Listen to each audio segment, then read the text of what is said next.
Also ich habe ein grünes den Beilampel am unter Bildschirm, aber kein Bild.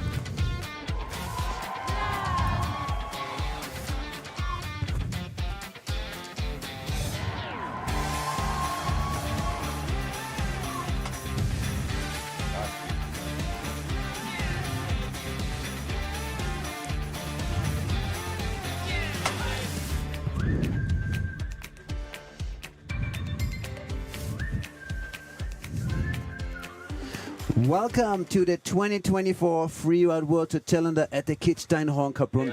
We're sitting here in perfect weather on almost 3,000 meters. Matthias Haunhofer, very known Austrian skier by my side. Hauni, welcome to the first ever Challenger on the Kitzsteinhorn in Austria. Welcome also from my side, dear ladies and gentlemen.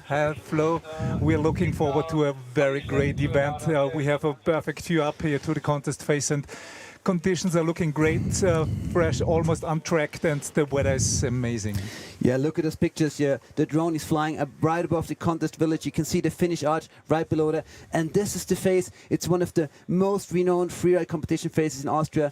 The X OVER RIDE here at the Kitzsteinhorn has been in place for almost 20 years. And it was scheduled to be a 3-star event this year. But with Jasna dropping out of the Challenger series, Kitzsteinhorn took its place. Fortunately, the region, Kitzsteinhorn, Zell and See-Kaprun, they stepped in also with a fair amount of money to upgrade this event to a 4-star. And I think it was the right choice because it looks like we'll have epic conditions today. That's correct, and it has a huge history actually up here, free riding and competitions, and yeah, it's just amazing. I'm really looking forward to a great show. Well, we have both competing here. I actually took the win here 2 times on the 3-star qualifier series, so I have only good memories of this particular phase. And wow, look at this venue. It's so playful at the top. From the start, we'll see the riders hiking up in the left of the pictures right now. From the start of it, you have an endless amount of small hits, perfect for the more freestyle riders or the freestyle moves of the riders. And then the face drops away in the lower half to give way to really, really big mountain style 20-25 meter cliffs. It gets steeper and steeper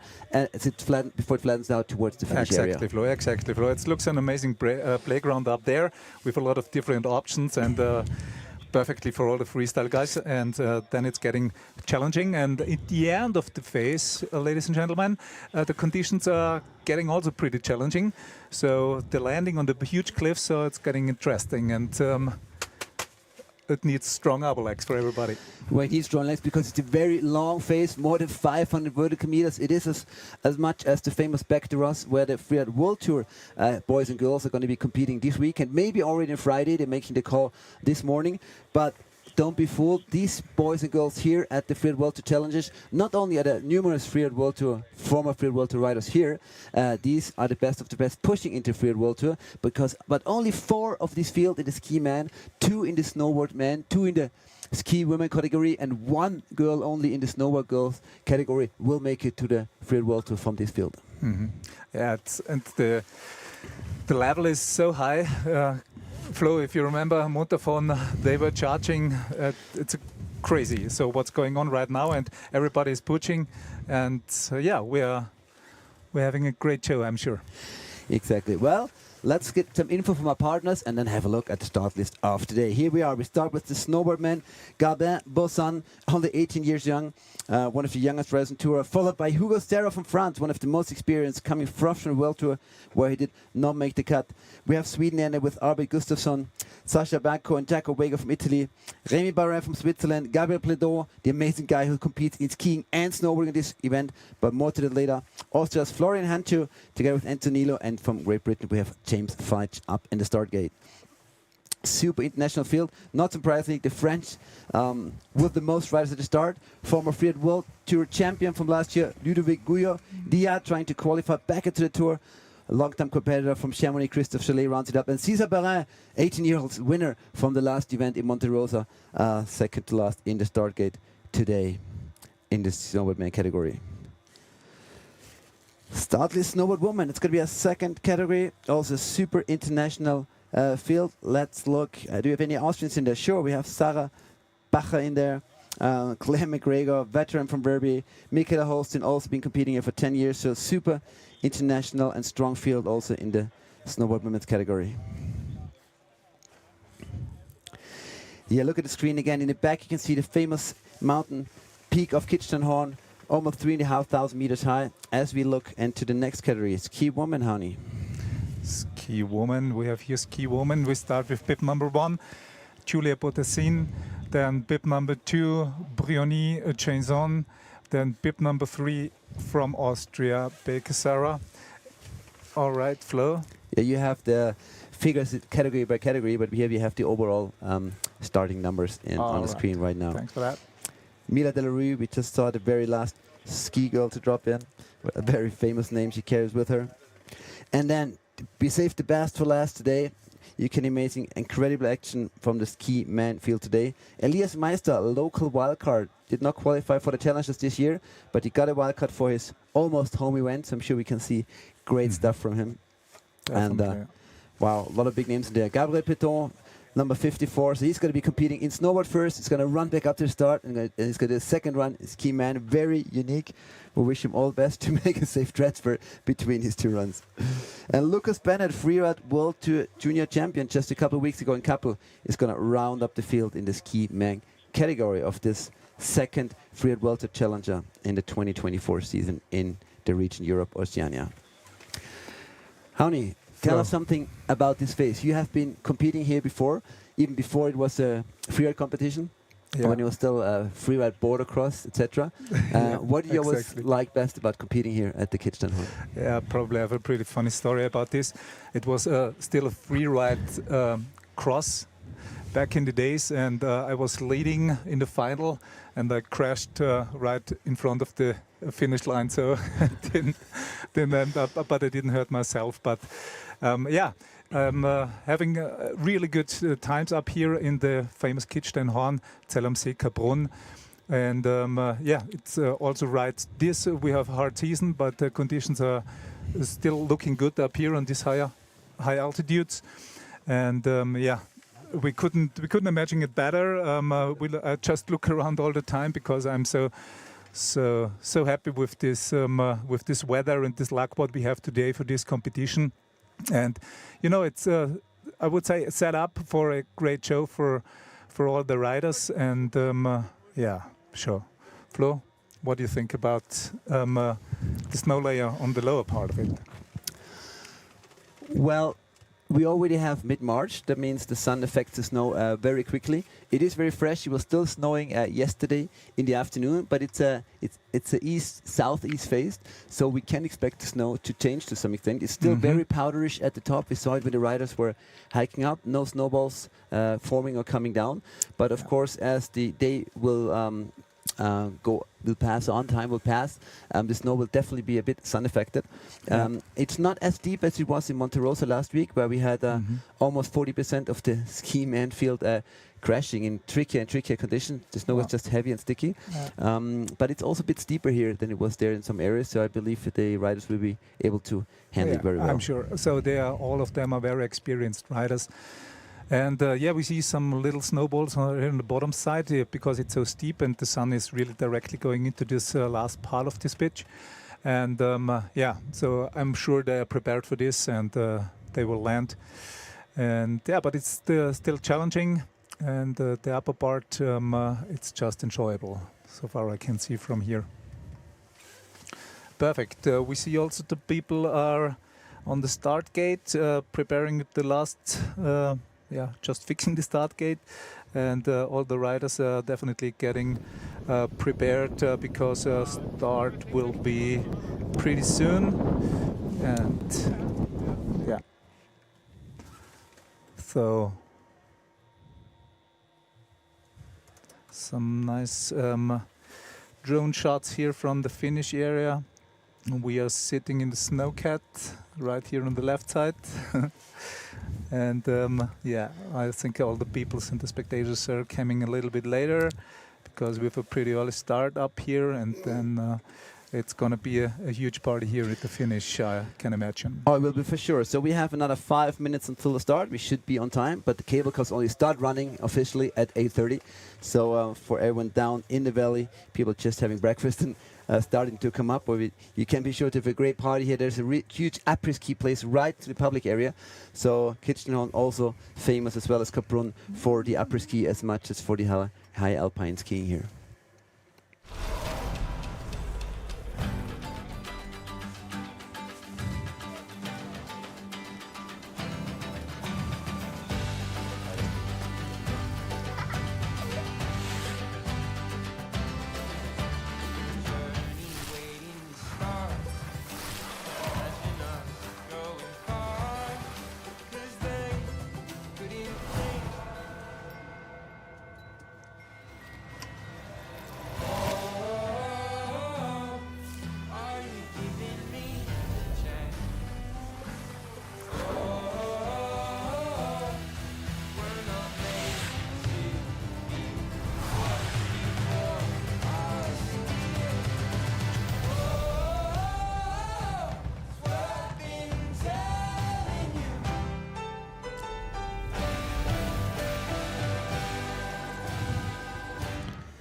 Alps at their very best, glacier, mountain, lake, that's exactly what it's like here around the Kitzsteinhorn. Welcome back again here at the Kitzsteinhorn Zell am See-Kaprun at the Freeride World Challenger event by Orange. And as summer resorts are closing down mid-March, this is turning to the best time of the year. You have glacier skiing up here up to 3,029 meters, and you look down to the Zell See, and now in April, May, all the way into June, you can actually start swimming down the lake, be on the sailboard, windsurfing, kite surfing, look up to the glacier. So a lot of people come up in the morning on the snowfall in May, do a couple of powder laps, and then go down to enjoy the time at the lake. So truly one of the most amazing setups in Austria, isn't it? Exactly, you're definitely right, Flo. And you know, actually it's coming now the good time of the year. You can enjoy here powder skiing or fern skiing on the snowy part of the faces. They are round up here at the Kitzsteinhorn and then have a great time on the lake down there at Zell am See. So couldn't be even better for a spring skiing session. So guys, come on here and enjoy the great landscape and the great options you have here. Exactly. Also, the conditions couldn't be much better. We have not had a qualifier or an event here in powder in the recent years. It's usually spring snow conditions, so a very special occasion to get those 20-25 cm fresh just shortly before the event and everything turning bluebird. So we can be sure this is going to be a very special event this year. It's 8:28, ladies and gentlemen, so that means we should be ready to start any moment. The organizers said on the radio a few minutes ago that they will be on time. We still see riders hiking up, so the later categories, which is especially ski women and ski men, will like to be hiking up while the boys are riding down. I'm getting pretty nervous now already, Flo. The huge showdown, it's coming up pretty soon, and yeah, can't wait for it anymore. Can't wait for it anymore. So let's have a quick recap of last week's competition. We have 4 challenger events here in Europe, and then the 3 out of the 4 results count, and the best riders will compete in Freeride World Tour next year. Looking at Monte Rosa, we saw that the challenge was amazing. Huge backflips, doubles in all categories, but also a lot of crashes. So you can see that all the riders are really pushing it to the limits to make that cut. Yeah, and that's always the hard thing for the riders. You know, they are charging so hard, and you know, it's just 2 or 4 or 1 of them. They are making the cut, and I can really imagine that they're pushing to the next level. And yeah, but this is a sharp edge, you know, winning or losing, and that's what it makes so special, I would say, right now at this time. Let's look at bib number 1, for example. Gabin Bozan from France, only 18 years old. He won the 4-star qualifier in Les Arcs. He was second in Nanda, and he won in Engadin. So 2 out of 3 4-star first place, but then in Monte Rosa he crashed, so he sits on number 13 on the rankings right now, which is quite far away from the second place. So he basically has his throwaway result already. That means he's under pressure. He has to perform, go for the podium, but if he puts in another crash, you know, he might have to cancel his plans for next year's World Tour. So a lot of technical riding, a lot of head spinning probably going on in the rider's heads at the start gate. Especially from the mental side, you know, for this young gun, he sees the big options he has, and then on the other side, to handle this pressure, I don't want to be in his body right now, actually. Yeah, and those positions are amazing. Like Gabin with 18 years, one of the youngest riders in Tour, and then our bib number 2 in the snowboarders field, one of the oldest actually. Yeah, so 18 minus 32, and it looks like Gabin Bossan is already on course. We did not hear him out. That means our event for today is on. Bib number 1, snowboard man Gabin Bossan from France, on course. Wow, snow looks good up there, Flo. You can see the little slough next to it. Beautiful back, so they had to start things off. Very nice. The landing was also pretty solid. Yeah. Okay, now it's getting a little bit more tricky where he's riding into. Wow, for you, huge drop into the spot and super clean landing. And amazing. I was worried it might be a little hard because with tiny little wheel slap braking. Super. How was that landing after 10, 12 meter jump? Wow, now we know why he has won 2 events and finished second, 1 to 4 stars. This is what we want to see from Gabin Bossan. Really super beautiful. solid. 360 here. Did you see that, Flo? And look like he kept on spinning as he was cool. landing. Super clean run. That's what we said. This playful upper part gives you the chance to put in all the freestyle moves. But now we're getting into the gnar, as our American friends would say. Yeah, now the snow conditions are going to be a little bit changing from this. And you stay in the screen, actually look out the window, because we see him not even 150 meters right in front of our eyes, approaching one of the most extreme parts of the face. Yeah. Not a nice little that air. Was good. He's super good in control. His fluidity is really good until in the frontside 360. Cool. Wow, nice tiny bit of a wobble, but kept it very fluid. And that'll be his last air. Another grab, another nice landing. Wow. Really good. And now keep it safe on the there's outrun. those bumps down there, right? We only want the riders not to risk. And he's stoked, and he can be. Super nice run by our bib number 1. Gabin Bossan from France. Wow, he definitely made up for crashing in Monte Rosa, and I'm sure this rank will bring him high up in the rankings today, right? Definitely. That was so super clean. Look how stoked he is. We're stoked too. I'm so happy for him as well. He made it really great from top to bottom, super fluidity, and great drops, and it was just bringing up the ranking. Look at this drop. Comes from Les Menuires, part of the Belleville Free Ski Club skis in Val Thorens and Les Menuires. Look at this, so smooth. 19 years old only, and look at his performance. A blind frontside 3 here. Wow, maybe 2 or 3 points he loses there, but a really great run. So let's check out. So from one of the youngest riders, we then go right back up to one of the oldest riders. Hugo Serra is going to be a next man in the gate, who just comes back fresh from Volta. But first, we're waiting for the score of Gabin Bossan.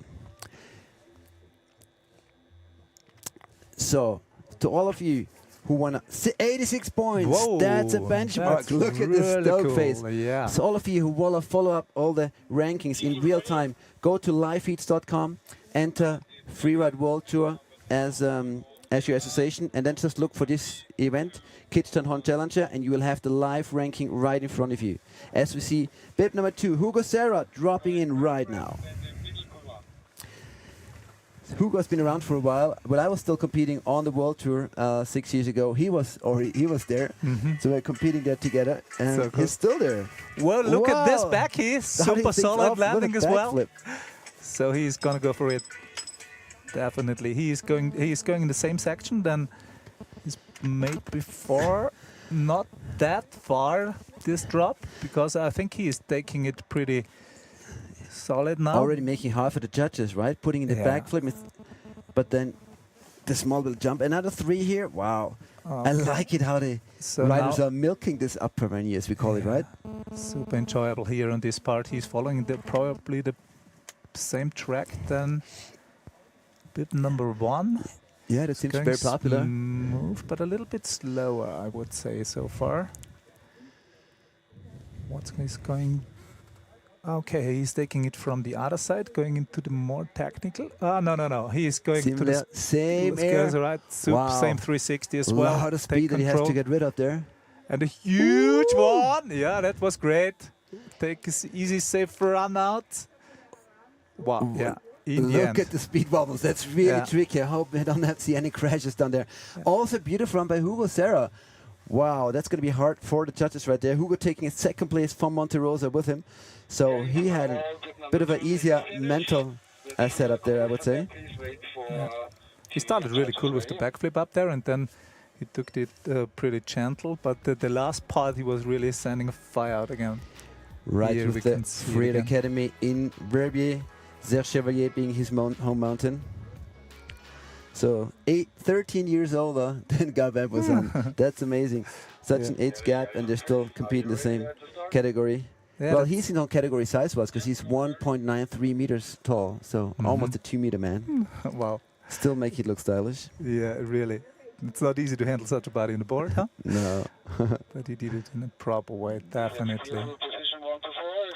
Look at him. He is happy with his run. Yeah, he should be. Wow. So good. Okay. 81.67. So, Gabin Bossan stays in first for now. Yeah. So 5 points less almost. As we're looking back up to the start to Arvid Gustafsson, the only Swedish rider in this field. Did not start in Monte Rosa, so this is his first Challenger event this year. In his second year on the qualifiers. Also based in Verbier in the winter. And he actually was a soccer player all my life until he dived into snowboarding a couple of years ago, and he's been so hooked that he immediately moved to Verbier as a snowboard bum and enjoys riding there all winters. Stammers is still back in Sweden to work as a truck driver. How's that? Ah, yeah, that's cool. I'm a truck driver too. You're a Since truck last year. driver too. Yeah, you're a truck great. driver. I'm a tree worker. You need those summer jobs. So Yeah, still for sure. take you still out into the open. This gear is snowboarder. You need to have some proper job in the summer. Exactly. Okay, so he's Let's preparing look himself. at Arvin's rankings. Second at the 2024 Lakarschneid Mhm. 4-star qualifier. Did a lot of comps this year. Lots of 3, 1, and 2 stars. Won a couple of events. So he's really ready for today. Comp machine looks like. Okay, drop in here on the Has top. some time to wave his friends. There's just Yeah. end the way up on the hike still. Super. So he's doing also this mandatory cliff probably, huh? What is he doing? Another Yeah. back hit. Wow. You So see, Hani, good. this is where you and me would struggle. I think for amplitude and speed, we could probably still keep up with the young ones, but we would suck at the freestyle elements because when we were still competing, it was okay That's to go right, and straight. look at this! Flo, did you see this? Incredible back from Arvin Gustafsson. Wow, wow. Oh. That was a very smooth backflip and huge. Well, we're only at rider number 3, but we have a hard time staying on our seats. Yeah. Wow, snowboard boys delivering a show. Like always, when the snow is good, snowboard boys are just tearing it apart. What a show. 2 huge backflip by Arvid Gustafsson. I wish we could have like a running score, you know, like a real-time score. So where is he now compared to Hugo and Gabin on the way to Gnarly? Super interesting. Why? Well, you keeps. He's a little bit in the lead right now, I would say. I With would this say as second well. You huge keep your eyes backflip. glued to the screen. I look out the window because we have him right in front of here. And very okay, similar line as Gabin, right? super fluidity still. He keeps in moving. Going to the mandatory 360 air, loses his speed a bit. Alternatively, goes straight. Okay, he wasn't sure about this one. Probably not what he planned, but he might make up for it on this one. He tries to keep smooth still after this missing Whoa! drop. Okay, that's going to be interesting. Amazing judge upper will part, think. but I believe he was going to go for a 360 as well. At this, let's call it the mandatory 360 air. Yeah. But then got caught up a little bit in the deep snow and didn't make it to the exit, right? Definitely. We see here the back Look in at the top perfect again, landings, and now that one too. this So one, look at smooth. This. Bomb. Perfect landing, huh? This guy has So some good. legs. Yeah. And ladies and gentlemen, you have to imagine that the face is rolling down into the steep, so it's not so easy to find the right way into where the guys want to go. So the orientation is quite a challenge, especially on the last third of the face. That's why it looks sometimes a little bit slow, but then they are really sending a fire, all 3 of them, what we saw so far. Yeah, Gustafsson coming into this challenger without a result from the first one, so it's going to be his first result. So if we have 4 challenger events this season, it'll be 3 out of 3 results for him, not a chance for a throwaway result. So this one will be a keeper for him either way. All right. He was really standing in the top part, huh? Yeah, amazing. So stoked to see the snowboarder standing Yeah. big time.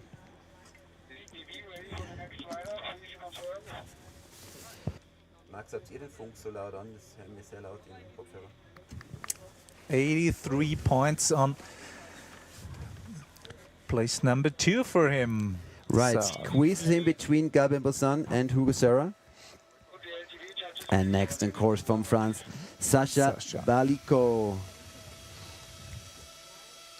Well, 20th place is not entirely true what we see here. It might be his qualifier ranking, but we are only looking at the Challenger ranking. And there he is on 7th place because he had a 7th place in the first Challenger event. So don't be fooled by the rankings there. It's not the Challenger ranking that we get displayed as the riders leave the start gate. Hani, what else do we have on Sasha? what else do we have on Sasha?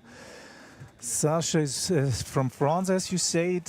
He lives in Les Orlans, if I can say that right. And big wide open turns after the nice small 360 right at top.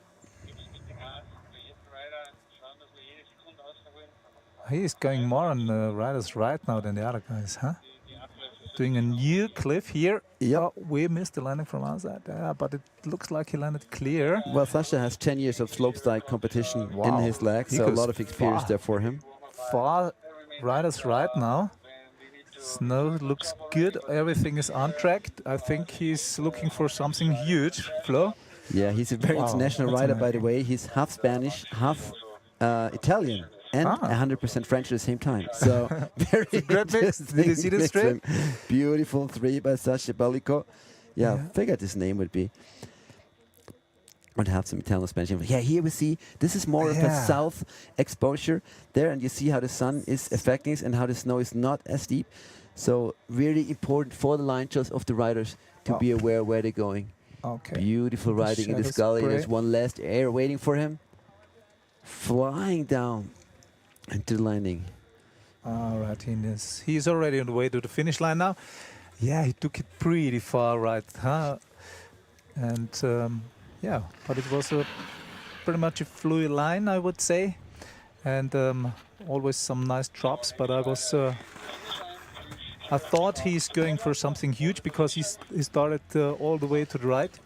Yeah, that was also my feeling, my emotion. Aside from beautiful freestyle tricks, there were some options at the lower part where he could have gone for a bigger cliff, but you know, nevertheless, a couple of nice threes in there. Look at these drone shots. That's exactly what it looks like for the riders as they're approaching the finish line. Wow, I love these drone shots, right? They make the whole show so alive, like as if you were following them. Definitely. And his points are now 69.33. That's 4th place for Sasha right now. Gabriel Bossan, bib number 1, still in the 1st place as we look it back up to the start to Jakob Vega from Italy, our only pure Italian rider, and he has a 5th place under his belt for Monte Rosa, so he can be pretty relaxed. He's here with the wild card, huh? Flo? Yeah, he's a wild card on this year's Challenger Series, and I'm stoked to see an Italian rider in there because we didn't have too many Italian riders in the men's snowboarding field. He said last year he was playing it too safe. This is not playing it safe. Yeah. Going for a beautiful backy. Okay, we saw this before, and wow, approaching the gut jump, going for a he's different doing entry, something obviously. new. Staying on the ridge, actually. Yeah. Okay. Looked like he was going to go for a big jump, and he came around. He decided differently, probably. And you know that Jakob is actually a world champion already. He was a world champion in kayaking. Wow. So how is that to be a world champion in kayaking and then trying to compete and qualify for the Freeride World Tour in snowboarding? That's pretty amazing. But his credo is, doesn't matter what you do, do it properly. And he definitely does properly whatever he does. Wow. Yeah. Jakob Vega. He's also going more to riders right. And now it starts getting harder with the orientation up there. He has a nice one. Yeah. Following the track. Super controlled here. Okay, what's coming up now? It's getting pretty technical. Wow. Yes. Amazing section for the 26 Super great. Huge Awesome. exposure there. You don't want to go riders right. You fall down over 20-meter cliffs, but he knows exactly where he is. Plays it very smart. Look at this section. So well read. Look at this with the slalom. That's Perfectly amazing. managing one of the steepest parts of the face. Such a beautiful big mountain line. Yeah. Wow. Wow. Was really nice. So technical on the last page. That was so perfectly planned. All those last 5, 6, 7 turns right above huge exposure. Amazing big mountain skills by the world champion in kayaking. Congratulations to Jakob Vega, 26-year-old Italian. Super beautiful bottom part of his run. Such a great line from the Italian. That backflip was also very nice. The only drawback in this run was it looked like it was going to approach that one jump in the middle part, which it didn't do, but the lower part made up for it. Look at this again. Coming into his backside. It's only quick speed check, riding it out. Wow. Come on, judges. Let's see what this means for you, judge-wise. 75-33. That puts him in 4th place, right behind Hugo Serra. But we like that big mountain style. Thank you very much, Jakob, for a great show as we're looking back up to the start to our next rider. Rémi Benamo. We hope we pronounce it the right way. From Switzerland, coming out of Sinal, bringing in a 6th place from Monte Rosa in his 5th year on the qualifiers. Starting his run off with a beautiful 3.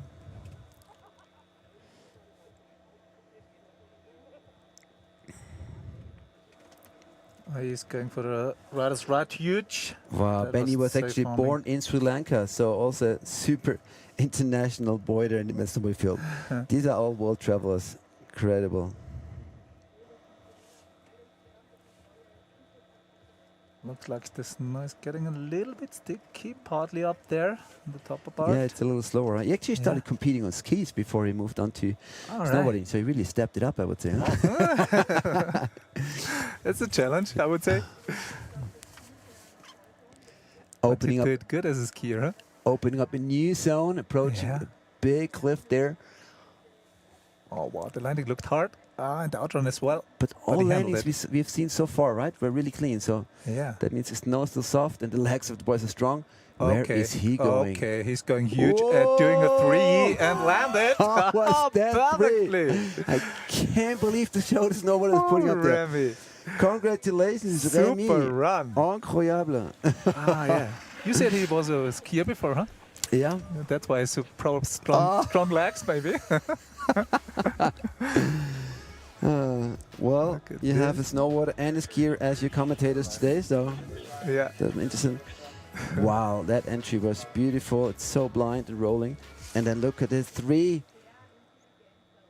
Super. Perfectly controlled. Very nice. Whew, make it really hard for the judges. What's the podium right now? Gabin Bossan 86, Arve Gustafsson 83, and Hugo Serra on 3rd place with 81. With Rémi Banon. Then we're not even on the next rider. We're not even half through the snowboarders field, and we've seen only great runs, I would say, right? Really. And he is, I think he is probably squeezing in somewhere between the top 3, so Judge is having a hard time now. 24 years old, yeah. Well, we'll have some time to talk about the judging criteria later on, but now we just focus on the action. Just one thing to go ahead with the judging, so that it's not important actually the exact score of the rider. It's important just where he's in the ranking, right? Yeah. So it doesn't matter for him if it was going to go between Gabin and Arvid, what the scores, but he has to be. So Rémi goes in 2nd place, 85 points, only 1 point behind Bib No. 1, Gabin. He'll be stoked about it, and I think he deserves it. That 3 at the bottom was so beautiful. I know. Cool. He's so stoked. great. I like it how the snowboarders make the most of the conditions. Yeah, that's really, they really deserve the fresh snow. Bad story. So Gabriel next out of the start gate. And he already is ahead of the others because he jumped out of the start gate. Yeah. Wow. He's gonna go for it. Flo. He wanna know it now, right now. Did you see this? Pretty creative on the top. Gabriel doing the Bedon. mandatory. competing today in the snowboarding and in the skiers field. So this is only the first out of 2 runs for him. Okay, Flo, look at this. He goes into the technical part already in the top part and made it perfectly. Big air. We Super. didn't see him while he was in the air, but we saw Yeah. the landing once he came down out of this throat. Coming from the Nice. Val d'Ali.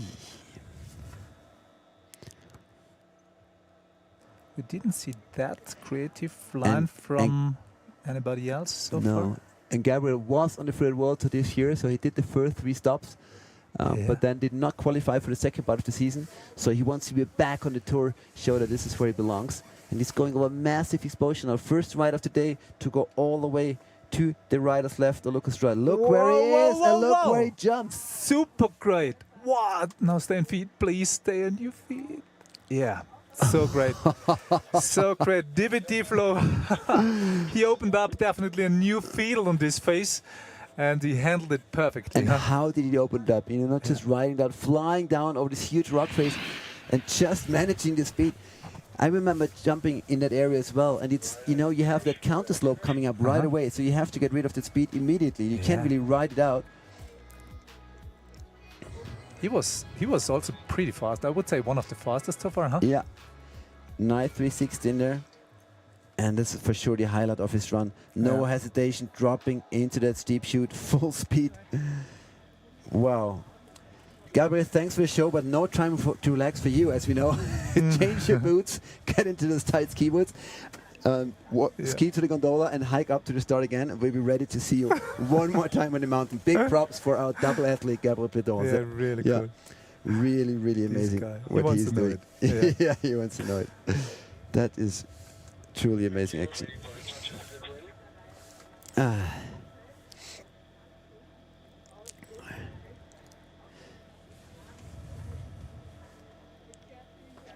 I think he's hoping for some big points, huh? Look at him. Yeah, I think so too. Well, you know, it's really, all the riders have shown some major action. Maybe the difference is also how many hits they hit at the upper area. Some of the riders did like 2 backflips or 3 360s. This is the only one thing where he might be not have scored, collecting as much points as the others. Yeah, 79 for Gabin. He's still happy. That's cool. Yeah. 79 points. You have to reach 79 points. Exactly. And that's and now the only Austrian competitor in the men's snowboarding field, Florian Hantu, 34 years old, and he's actually the CEO of an association called Athlete Acts now, where athletes can get together to help preserving our environment. Florian Hantu. Okay.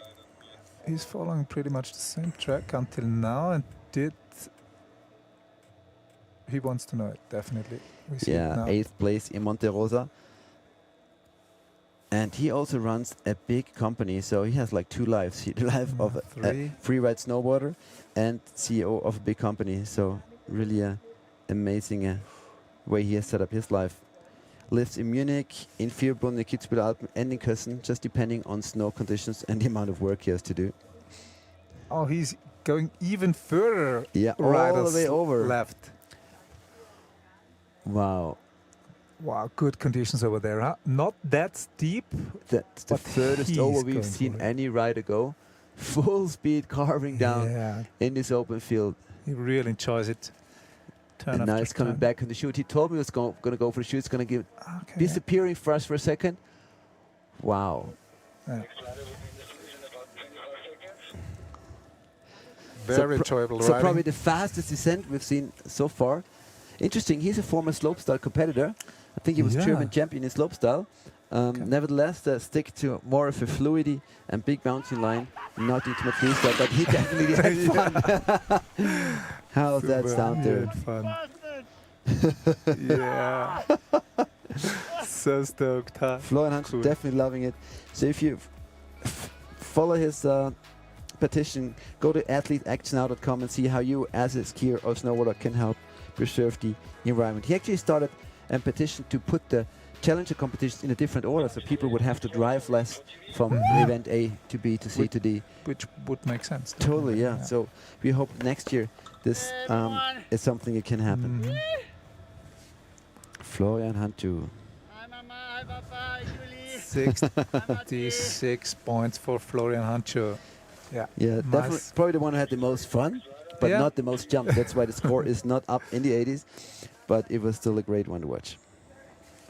So next one already in the start gate. Antonillo. He's ready. We heard. And He's so 30 years old and dropping in now. And ladies so and won the gentlemen. four-star qualifier in La Rosière this year. And was 9th in Monte Rosa. So he definitely wants to step it Yeah. up. Whoa, that was a backflip. Huh? Look at those landings. I can't believe Yeah. it. We've seen like 10 meters backflips far. in total, and they were Yeah. all put to their feet perfectly. Also this one. So he's going huge. He's going huge, yeah. Definitely up there with the top riders of the day in the upper part. Nice 3. Beautifully. So this is as much as you can do, right? Yeah. There's 3 features which were on his way until now, and he did a huge air, a backflip, and a 3. So amazing variation It was and super big speedy amplitude until as well. now. Yeah. Right. I look out the window now to see that middle part. Yeah, he's Not a taking float, yeah. Wow. That was at least 10, 12 meters floating there. Yeah. Now he comes to that, we call it a mandatory 360 air. Getting onto his front side edge, probably going to go for a backside 3. There is the front side 3 Yeah, to his nice. feet. Great. And one more air. Controlling his speed. And another 3. one. Super. Ooh. Great line. So it wasn't that easy anymore because it's already tracked here and a little bombed out. But Wow. So to me, that's the real threat now to, Yeah. to the podium. definitely. Gabet Bossan, 86. Remy Benamo, 85. Arvid Gustafsson, 83. This is the 3 scores who are occupying the podium right now. Yeah. But he's definitely on his way to challenge those Look at with this that run. backflip anymore. He was So further than the others as well, a Further couple than of all meters. the others. And And also they- here I think it pretty far as well. And then he took up a lot of speed. It was such a complete line. Every feature he approached, he did something. Be it a nice float air with a grab, putting 360s in total in this run. Wow. To me, it can't be much more complete. Yeah. So, looks. Almost a I perfect run. might just take the lead with that run. What do you reckon? I think so. And I Samilo think so. anxiously waiting for his core. I don't want to Can set he the... drag it in? There we go. Look Going at into this, the 90s. 90, yeah! Congratulations, Anto. Wow. Oh, yeah. So cool, huh? The rider from He Book deserved Summaries. it. Yeah. He deserved the Congratulations, Anto. Yeah, that was amazing. Well, his creator is L'Hôpital ou la Gagne, hospital or win. So he went. Oh, James is already on course flow. James Feitch Going one after from the the other. United Kingdom. Yeah. One of the many Brits who ride in Chamonix. And he landed only, so to say, on 12th place in Monte Rosa, because he was on top of the podium just before that on the last qualifier in Montafon. Mhm. I'm It's- stoked to see a British rider that high up. Wow. Yeah, that was... Oh, going bigger than anyone else on That's this right. jump, but a little bit too big. A little bit too big, then, you know, it's almost everybody took it, so it's all pumped out. It's not so easy to land. Yeah, and he kind of went 2 meters further, I think, and that flattens out a bit, Yeah. and that put his to his bum. So hard to stay focused after mistakes like this, right? You know Of that from course. your own competitions. When Of you have course. mistake high up, then it's really hard to be back or stay in the game. That's right. He's going through the middle part now. And As we see the boss of P3, Bernie Pletzenauer, who built this beautiful truck for us so we can do our commentator's job, walking by right outside. okay. Fight, I almost missed this approaching, one, and saying, but wow. he's taking it. Wow, that was nice. Super recovery on the landing, huh? Yeah, the bottom part was very okay, I would say. But he's not the tricksy Now, guy. could you tell by his body language, not only just now, but also while he was riding it, he knew after this mistake that was a minus 20 points or so. Yeah. And then, you know, looks like his focus was not there as much anymore as he would have needed to perform. James Feitch, unfortunately, with a bad landing after a big cliff drop. So, not his day to be on the top of the podium. But we have 4 more riders up there who can well do it, including a world champion and the winner of that last event of the Challenger Series. So 50 points for James. Well, the way we know him, he's still going to enjoy his day and go riding and probably have a couple of beers afterwards. Yeah. We go up to see a former Freeride World Tour champion in the start gate, Mr. Ludovic Gouillou-Diat, 38, makes him the oldest rider on the Challenger Series this year. But still a machine. Still a machine. Took the win on the Freeride World Tour last year, then did not get the results on the tour he was hoping for this season, so did not qualify for the second half of the Freeride World Tour, but still went back to the qualifiers, which at his age is amazing. I thought he would say, hey, that's it, been there, done that, took the title, but no, he goes back and charges again with the young guns. And you can see his riding style, he is so motivated still. And you have to think that our second next rider, César Barin, is 18 years old. He's 38. We have got a 20-year age difference. They're both competing on the same mountain, both going big. Ludovic. That's what a sport is, huh? Yeah. Okay, he's going for a creative section here. Mostly riding in Vercours. Now we can see something new from him now. Taking super until here. Wow, super creative line choice there, connecting a lot of features in this lower part of the face. He's going. I think he's going for the last big one as well. Can you see this? No.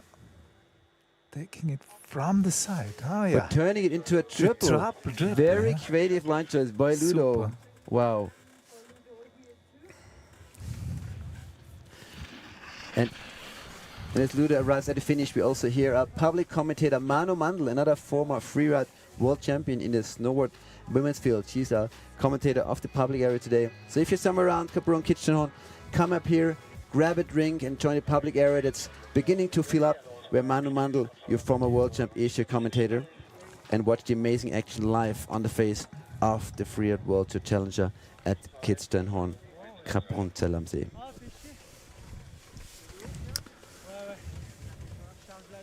Couldn't be a better day for watching this action here, what we see now. And no, absolutely amazing. It's filling up slowly, the people coming up.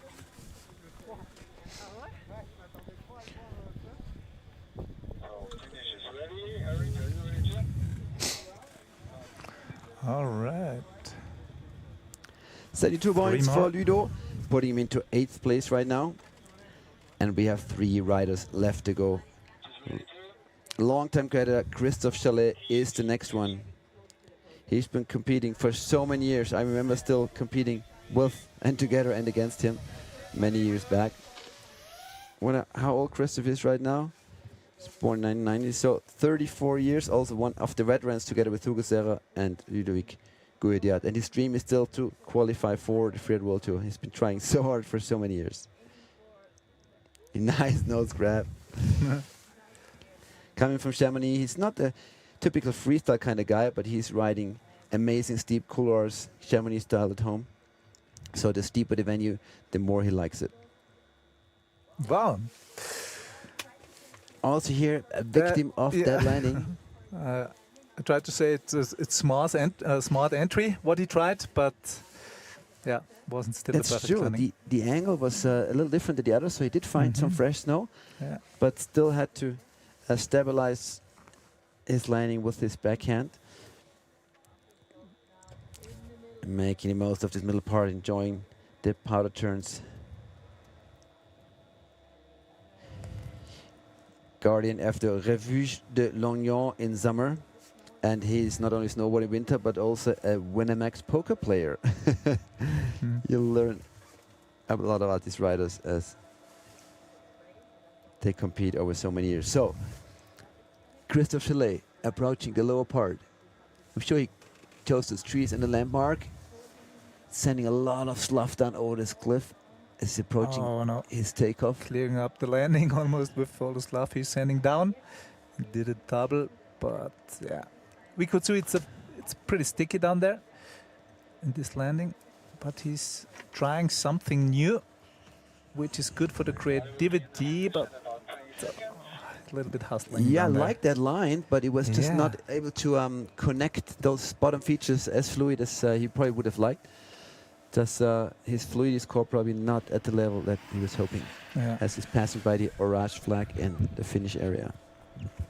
So this creative part, he was trying to ride through it just totally directly to the sun, so the snow conditions weren't that good anymore, so that That's true. gives him a hard time. Well, to he get has a through third it. place from the first event in Monte Rosa, which is probably going to be a keeper. This might be a throwaway result with this mistake in the middle part. Christopher Slay waiting for his scores. Third in Monte Rosa in the first event of the season. And here at the X OVER RIDE, we will see in a second.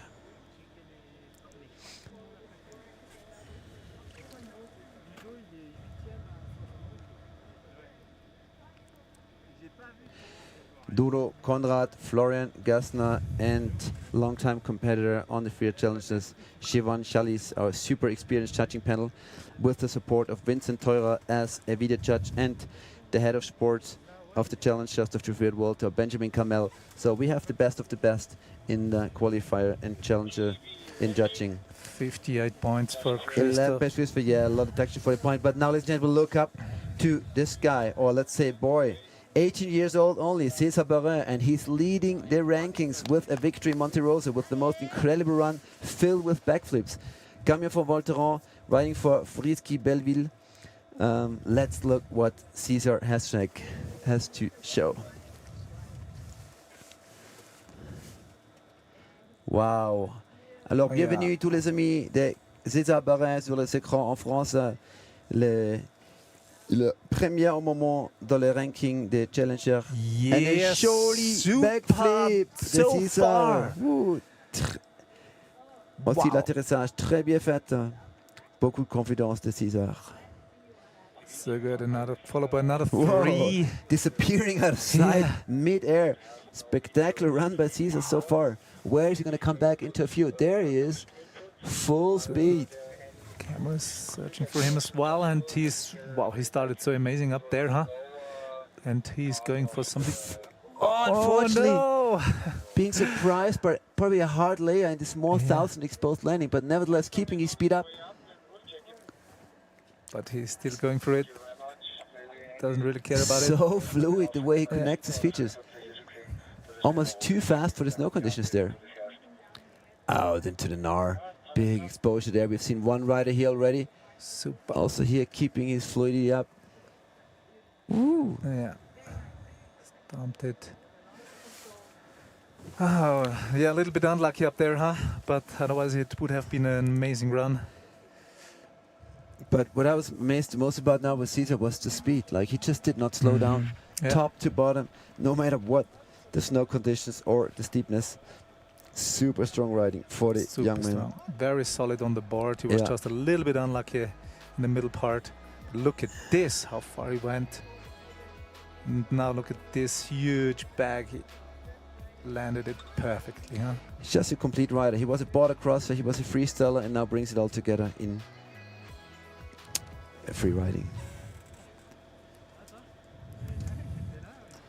I'm very César Barrin. Yeah. interested now what the judging are doing with his points, because what do you think, how many points he will lose after this little sit down after this landing? You know, But it after doesn't- I've been working as a judge so many times, but after commentating the Freeride Junior World Championships this year with former world champion Aline Bock, I was wrong with every single guess. So Okay. I decided not to do any more guesses on the judging. You can go ahead and guess your ranking, and then we'll see what the judges think. Yeah. It's just better to focus on one thing, and in my case, that's today the commentating. And if I judge, I judge. But if I Okay. commentate, I commentate. It just lost a little bit of speed, you know, but it didn't really get to stop. So I would say that he's losing not that much points, but definitely losing some. Well, actually, the judging changed a little bit from last year to this year. So, if, for example, if you do a front roll at full speed, that used to be judged as a crash with 15 to 20 points off. It's only around 7 points off now. So the tendency is to, especially in the snowboarders field, boys and girls, and the ski women, to not punish little mistakes too much, right? Yeah. So the riders have more confidence to even ride big runs when they have a small mistake. It's a bit different in main skiing field because the level is so high. You almost need those mistakes to make the difference between the riders to determine the top-ranked ones. But as we can see, I think the judges have a little bit hard time to judging now because of this little mistake. But on the other side, a great riding from this young guy. Well, he can be relaxed, you know. He has the victory from Monte Rosa under his belt. Yeah. Okay. 10th place, 67 points, so that definitely was a major deduction for mistake up there. But also, we must say, we have seen so many flawless runs today, like Antonilo's 90.6 run that was pretty much free of any mistake. As we go back up to a last rider in the men's snowboarding field today from Switzerland, Robert Mark. Wow, that went so quick and so amazing, that show today. Coming from Jacharal riding in the whole valleys, the Le Valais. Mark Robert, actually his first name is Mark, surname is Robert. Our last snowboarder is dropping in now, ladies and gentlemen. So we are following him down with these nice pictures from the drone. Already did a little drop on the top part. Then changing over to the next nice cliff, solid landing. Okay, look at this. He decided to go around these mandatory cliffs, what a lot of riders did already, searching for something new, catching up speed. Nice backside air. Second at the 4-star event at the Engadin this year and 4th at the Montafon. But of course, if you're a judge and you have 3 or 4 riders doing an amazing cliff drop and sticking it, and there's another rider riding around, right? That's then it's easier to make a difference score-wise. Nice butter here. Enjoying the middle part, just easy cruising. And now, as I said before, the terrain is rolling over. It's not so easy anymore to orientate in this part. No, I remember over the years we have seen quite a few riders getting lost here. Because it all looks the same coming from top, but so professional this year. Every rider, we had a feeling, knew exactly where he was at each single moment during his run. Yeah, as you can see. But there's a little bit of slough management needed for him on this part. As you can see, he went through the slough, sliding down all the snow next to him. Robert now approaching the 360 cliff. At least we saw a lot of threes off that one before. Yep. He decides to go straight off it. Nice and clean landing. Definitely the riders in front of him had better conditions at this takeoff. So well, yeah. On the other hand, you see the tracks. You know where the takeoff is. Yeah, the takeoff sometimes more defined. Yeah, but he had a little bit of hustle with the slough in front before. Yeah. Mark Roberts, and I'm leaning out the window pretty far, but I dare to say that his run does not challenge our podium today. And now still we have 3 guys already celebrating in the finish area, or rather in the public area right next to us. Maybe we have the chance to grab one of them, those for an interview as the event moves on. Repetition of Mark Roberts' run. Mach du doch wieder zu, ich mach die Tür auf, weil das war nicht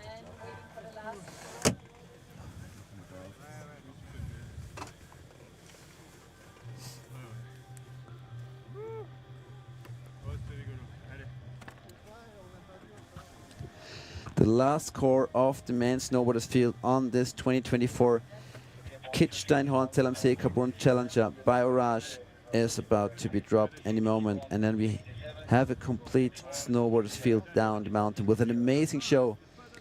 Backflip 360s, big cliff drops, slough management, no crashes. Couple of hard landings, but no major crashes. 61-67 for Mark Roberts. Wow. And that means we have a podium in our snowboard field. I wonder if our backstage guides are able to give us a display on the men's snowboarding podium.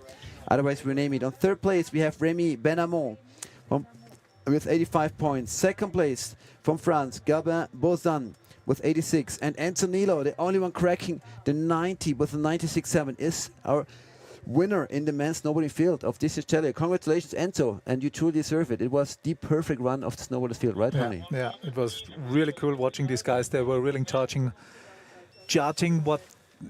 Yeah, it There was, we go. Here we go. And really good scores. I mean, you know, when you know the snowboarders, the first 5 all above 80, you know you saw great runs. And I think all these 5 runs were amazing, you know. They all had their backflips, their 360s, they went to the gnar. Great show by the snowboarders today. Wow. Thank you, boys. We really like that. As we move on to the snowboard women's field. And we're expecting to start bib number 1 in that category any moment.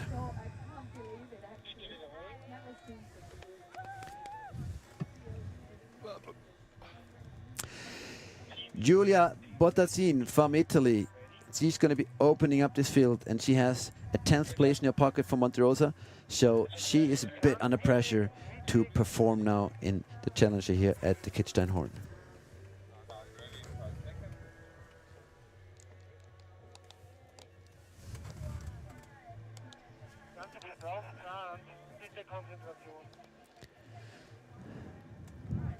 She lives in Miedersfloh, next to Innsbruck. Yeah, 30 years old, Julia, lives in meters next to Innsbruck, one of the freeride capitals in the world. Also my hometown. I'm Innsbruck born and bred. Yeah, there are those hotspots. There's Verbier, there's Chamonix. There is a place like Les Arcs, La Cluisa, and there's Innsbruck. We have an issue. The judges are requesting that we have blind spots. It's between the position of the high cut and further down where the rollers are. That's a little bit deeper. We do not shifting there or Julia, nice second there. Unfortunately, having the board a bit sideways to her landing direction, putting it back down, but only for a moment. Up and running again. I was just a little bit unlucky landing against the track. Oh, and my heart burns as I read her home spot being Nordkette. This is where Yeah. I grew up snowboarding. Very extreme terrain, right above the city of Innsbruck. So you never met her up there? No, No, so far. but as a father of 2 and a working man, you know, I don't get as much time to ride as I used to have as a kid. Obviously, I was supposed to be at school between 10 and 18, but I was found up on a mountain most of the time. Giulia, growing up in northern Italy between Lake Garda and the city of Venice. Yeah. And she has a very Italian habit. She has a very personal, often too optimistic concept of time. Or in other words, she's always late. Well, she wasn't late for her run. She's Italian. She wasn't late for a run today. And she look at this. definitely knows where she is. Look at it, going over big exposure over there. Wow. What's her plan now? He's taking it. Yeah. Oh, stay on your feet, please. Okay. Very brave effort to go in the super steep zone. I liked it. Maybe not as fluid as she was hoping for to ride it, but nevertheless, really, really strong bottom part there. Wow. Respect to go into this. Yeah.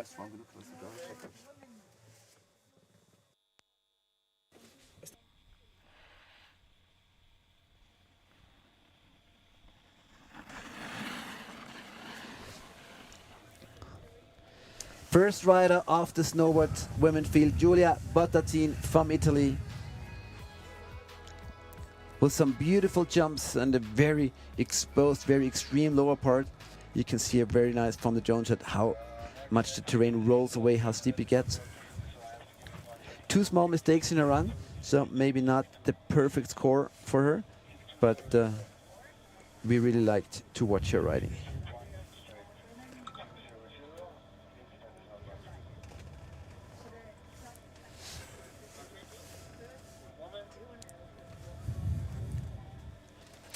And here we have the points with 62 for Giulia from Italy. So 62 being the benchmark for now. If you go back up the start to see an Australian glider in the start gate. Yeah, Bryony Johnson from Australia, actually from Mount Hotham. 29 years old, Australian girl. Super stoked to have an Australian girl in the me start, too. in field starters here, right? So far I know there is not a lot of powder snow always in Australia. No, I think Mount Kosciuszko being the highest one with around 2,000 meters. Yeah. But as you said, not a lot of powder. Well, but she seems used to powder. Beautiful first jump by Brioni. Actually, it's good training for stomping if you don't have always the perfect powder conditions. Yeah. As we can see here, her riding. And she sits on 5th place after 5th in the first Challenger in Monte Rosa. So the door's still wide open for her to qualify for next year's Field World Tour. Only one snowboard girl will make it to the tour. So out of the 10 starters today, we have one spot to give away for the Field World Tour in 2025.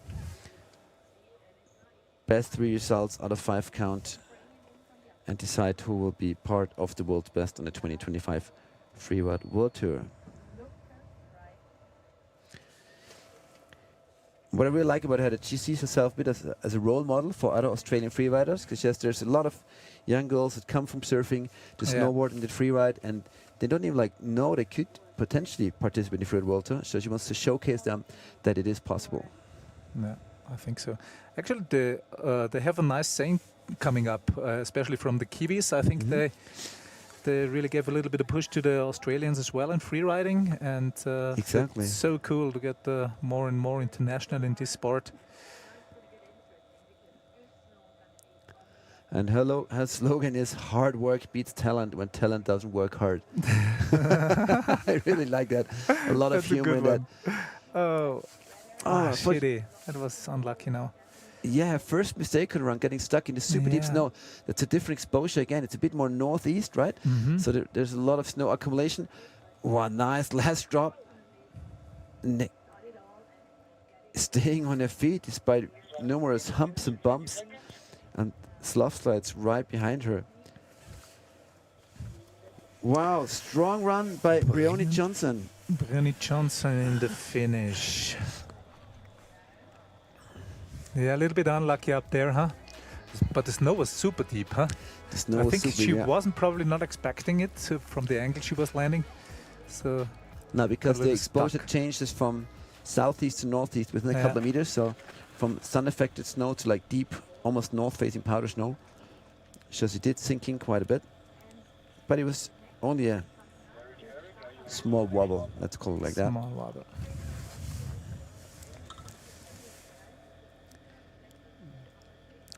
$52 points. Yeah, it did cost her a bit more than she was hoping for. 50 type for Brioni.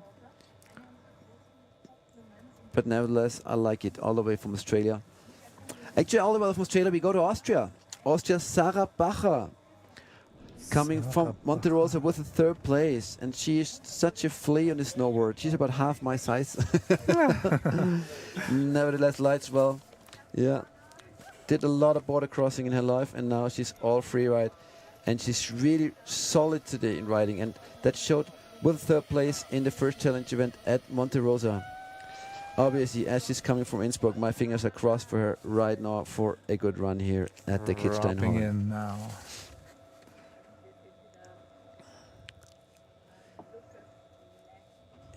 Yeah, a couple of great results here for this season. Super consistent. She won the Monte Rosa 4-star. She was 4th at the 4-star in Hakuba. So really good results for her this winter. Very cool.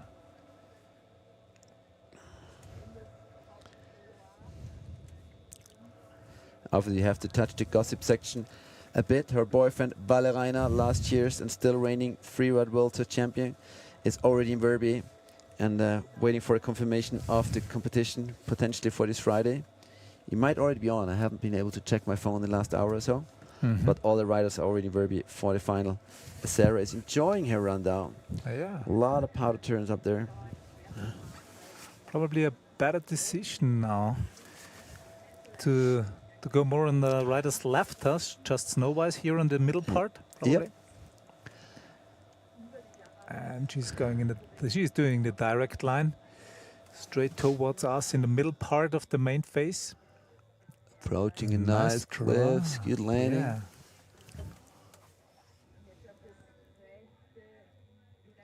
Okay. Yes, not a drop. Super. Really clean, very fluid, very clean so far by Sarah Bacher, the Innsbruck-based Austrian girl. Very smooth so far, her run. What is What's he doing in the last section? And just stay. she wants Super. so much to qualify for next year. She can actually compete with her boyfriend and travel with Valle on all those comps. Well, she might be able to do so if she goes for another jump and sticks it. Super. Looking good here. Very nice. Creative bottom line choice. Yeah. So, very nice run, I have to say. She did from part to part, always a little drop. Yep. And stomped everything super clean. Fluidity was also nice. Yeah. So, yeah, looking good for... Looking good for Sarah Bacher. Rank number 1 probably, huh? She wanna hit the first place. Well, we'll see what the judges say. Not enough to give the scores, but it was a clean run, very fluid. I like this air. Nice speed control and then setting up for next. She had a rhythm top to bottom really. There were a couple of turns, there was an air, a couple of turns, there was an air. So pretty complete run. 69 for Sarah Bacher. 69 That points. puts her in first place right now, overtaking Julia Bottesine and Briony Johnson. But we have another couple of girls up there. And the next one has a lot of Freeride world to experience. Arna Oliver. She lives in Courmayeur, Flo. She lives in Courmayeur on the south side of Mont Blanc. Yeah. Was on the Freeride World Tour this beautiful. year, did not make the cut, and immediately came back to the challengers to say, hey, I belong to the tour. I want to get my ticket for the 2025 Freeride World Tour back. Dropping in now. She's a 2-time runner-up world champion on Freeride World Tour and has done multiple podiums on the tour. So she's one of those who really works hard for her achievements. I don't know if it's you're probably getting the riders preparing a couple numbers further up. Is there anything we can improve? Maybe if you have an idea to... Fourth place last week at the first Challenge at Monte Rosa, so she's ready for the podium. Or do you need some information when a rider is halfway through from She's going big, Flo. Look at this. Wow. Wow, what tracky part. Yes, super. Disappears for a moment Yeah. in the Nar between the rocks, coming out with a lot of slough. I wish we have to, hope we have the Great drone there landing. next time in different angles. We can actually Yeah. see her. I want to see also going to behind that, yeah? Because super nice. Nice and big air. Bit of a speed wobble. Finding a solution by going switch for a couple of meters. Mm-hmm. That was quite smart, yeah. Did not put a hand down, just turned her snowboard around. Super solid run until now, Flo, huh? Yeah, I switched to from the screen to Okay. live because he's actually just like 150 meters away from us, going down into steeps with a Husky truck sitting right in front of the bottom part of the face, which he's approaching right now. You can see the snow following her a little Yeah, bit here so now. this is the southeastern aspect. It gets hit by the sun the most right now. And you can tell there's a lot of humidity in the snow as this starts to move behind her. Yeah, let's It's really not easy, right? As where she's going now, you switch from northeast to southeast, right? Which is from powder snow to slush within a couple of meters. Okay, Where does she want to go? Is she where she wants to be? She's in an exposed area right now, and try to find her way down, and she's going over it straight. Wow, wow, wow. Flow. Whoa, whoa, whoa, whoa! Nice. Super nice run out, yeah, boy. Stay on your feet now. Oh, Anna Oliver doing one of the most extreme bottom parts in the snowboard girls field. Yeah, Flo. But then getting stuck in the run out, right? Having a bit too much speed and being compressed at the bottom of this run out, not being able to hold it together. It's not a shame, huh? But it's not so easy. You're catching up a lot of speed here in the landing, and then to control the outrun, it's Matthias not Haunholder, easy. former Freeride World Tour stop winner, and Tina can't believe it that he was really hoping for her to ride out clean out of this amazing bottom part. Unfortunately, a mistake down there, but the Lions Cross still going to go through the roof, as our American friends would say. But because it was such a great run until here, and then she was so unlucky in the run out, and yeah, that's a shame. Yeah. Well, in free riding, winning and losing is so close together, right? You have to give it all. But the nice thing is you're always competing against yourself. 55 points. That's currently third place in the snowboard field male division. But no time to rest for us as we're looking up to see the winner of last week's Challenger at Monte Rosa. From France, Noémie Eki from Val Thorens, riding for the Free Ski Belleville Club, riding in Les Trois Vallées. And she's got to have all that confidence from a victory under her belt just a couple of days ago. 23 years old, she says she has only one goal. She wants to be on the Freeride World Tour next year. And well, if she keeps winning, she definitely will be. Good body language, I would say. There is some motivation from this lady, huh? And she's been motivated to snowboard since a little kid. She says she didn't even have the strength to tighten up her snowboard boots. So her nanny used to do it at 9 in the morning, even though she only could ride after school at 2 p.m. So she spent all morning at school with her snowboard boot already tightened up. That's how big her motivation was for riding already when she was a little kid. Yeah, cool. That really displays her motivation. And here we see A360. Awesome. Taking the freestyle category here. I really like that.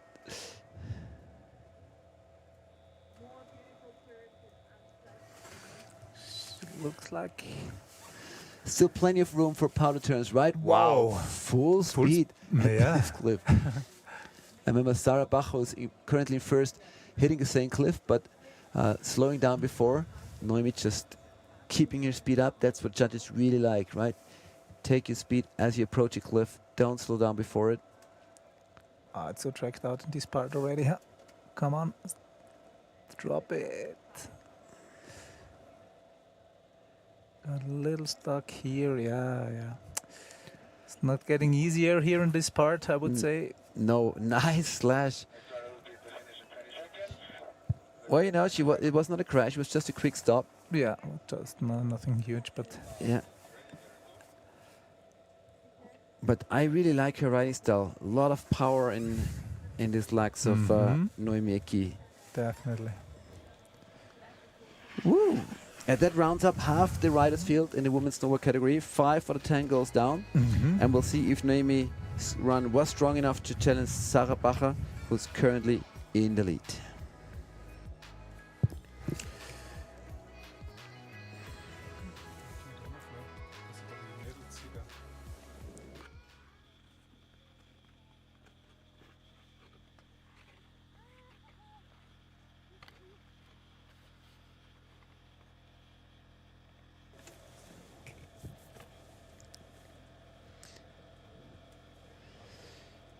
Noémie Eki from France, our current leader in the women's snowboarding field in this year's Challenger Series. Only one girl will make it to the Freeride World Tour next year. So that's a 10% chance, 1 out of 10 making it for the next tour next year.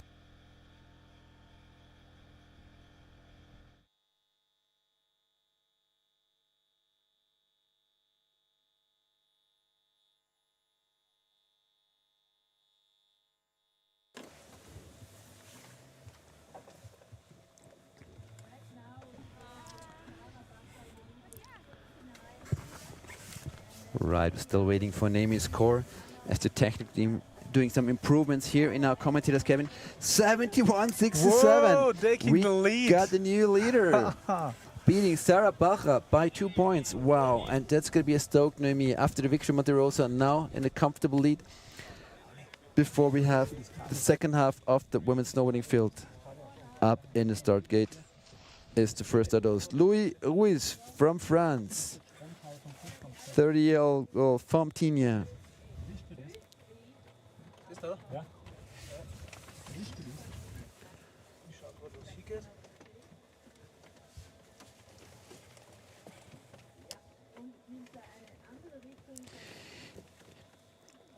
Tignes, Maribel Courchevel, also one of the freeriding hotspot in the Alps. Probably one of the areas with the most wide open terrain. I remember Gulain Guichery, multiple IFSA free ski world champion many years ago, comes from there. Full speed for the upper section, no compromises by Lou.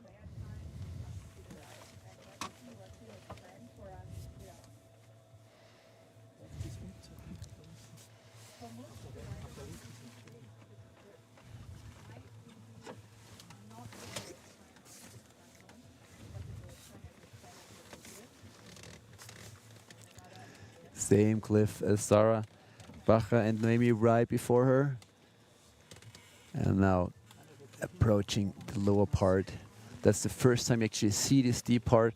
And with this nice air, beautiful, good speed control. Playing the smart, staying a bit further to rider's left, where the snow is still fresher.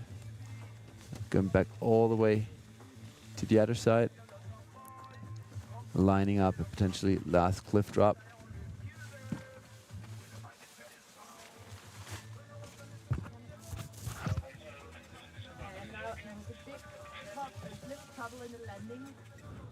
Unfortunately, snow is getting stickier and stickier down here.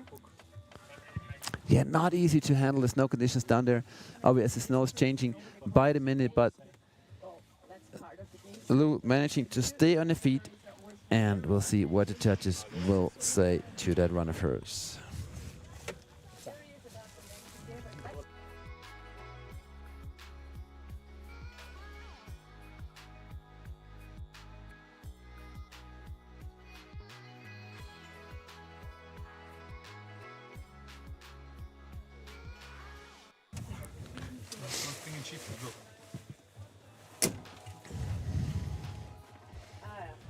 Kind of clean landing, but yeah.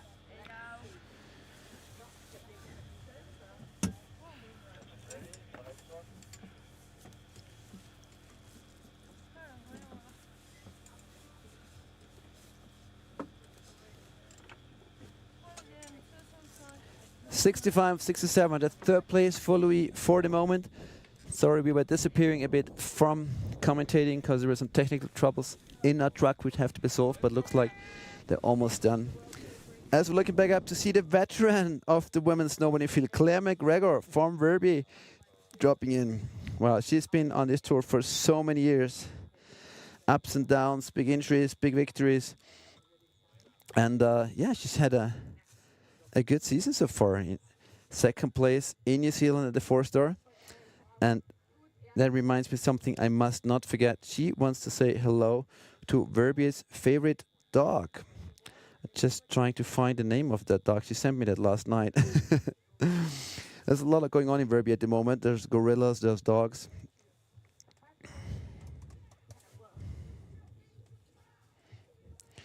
There we go. Ragnar is everyone's favorite dog in Verbier, recovering from an injury, coming out of hospital.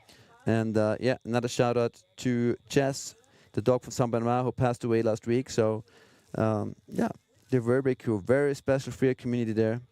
A lot of gorillas to be found there also. We'll talk about that a little later. Claire McGregor.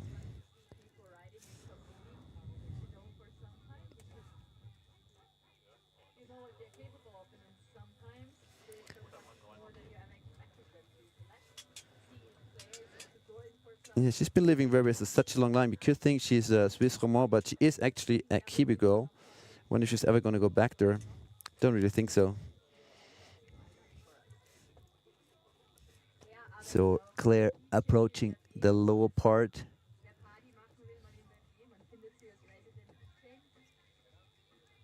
Nice, solid drop. Oh, Claire, speed control. Wow, who wants to slow down if you can go straight? And that was a pure Claire McGregor move.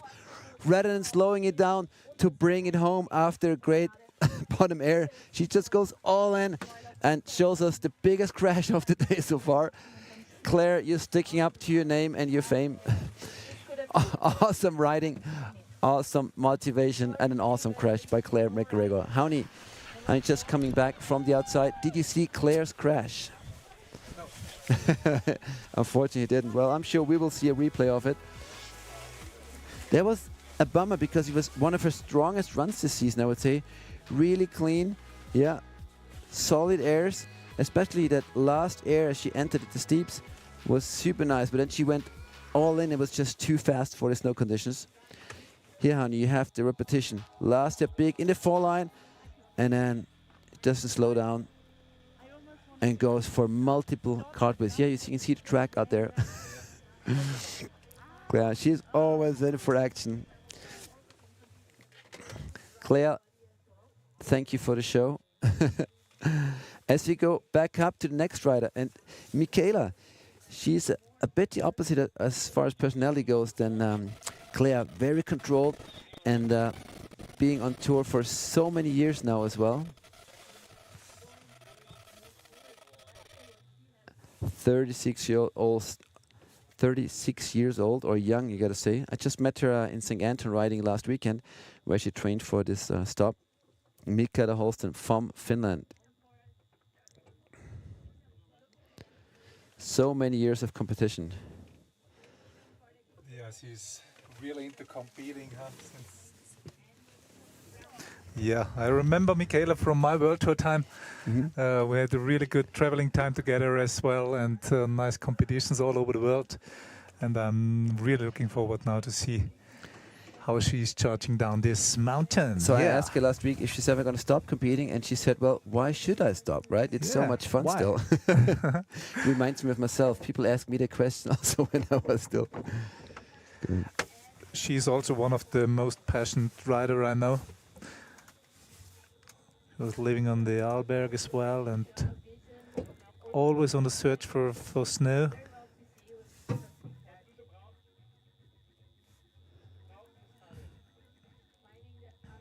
It's a perfect perspective now, Flo, huh? The drone is so low now, so close to her. Dropped this cliff really smooth, so now it's getting into the steeper section. She decided to go more in the middle part of the whole face and drop this one. Very nice, Flo. Wow. Good snow still there, so it's the outrun is in the not so good conditions part actually, with all the snowballs around there. Still a little bit of sticky snow, but she takes the right decision. Perfect to drop into the soft snow again. And is charging really on the last part, trying to get the most out of it. Yeah, smooth. Great. Great, Michaela. Yeah, such an experienced rider. By the way, she know how the game get played and is into the finish. Super. Cool. And as Michaela go through the finish line, I have to excuse myself. I just got a WhatsApp from Rémi Benamo. I actually called him Rémi Barin today. Oh, yeah. Probably thinking about César Barin, our 18-year-old snowboarder. So sorry, Rémi. Of course, we know you're Rémi Benamo, and we'll try to avoid the same mistake as we're looking at repetition of Michaela's run. Wow, what do you think? Is that going to be enough to kick Noemi Eki from the first place with her 17 points right now? Yeah, I think it's going to be tight. So I really liked her run, Michaela, but you know, it's tight on the first. Yeah, and we will see Flo soon. Oh, yippee! 76, there you go. First place for Michaela Holstein. Now her experience paid off definitely on her run, and I'd say so too. She kind of knew exactly what snow to expect in week's exposure, right? That's like that's what you ride for decades as snowboarder. Then this goes into your blood. And this is, you know, the young guns, they're really charging it with tricks, and the experienced riders they really know where to go. That's how this sport is so interesting for all type of ages. I got it. Already on course, our next rider, second to last snowboarder girl of the day, Yoma Fugain. I hope I pronounced this the right way. 31-year-old, also from France. Alors bonjour une autre fois, tous les mecs, tout le monde qui est avec nous aujourd'hui de France. Also from Verbier, Switzerland, where she lives. Actually coming from Avoriaz. That's why she's riding for France still.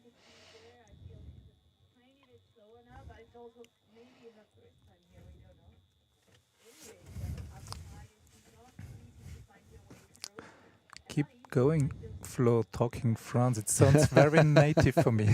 Very native.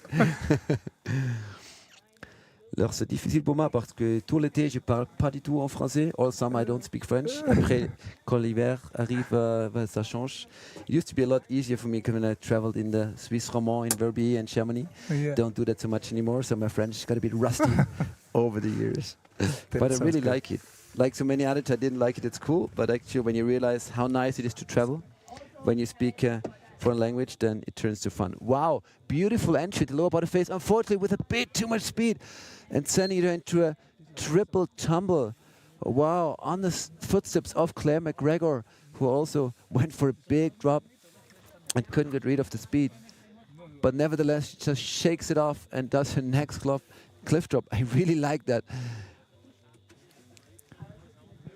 Wow, Hanya just missed an amazing move, Yoma. She had a big crash and it just shook it off and went for the next cliff top right away. That was an amazing move.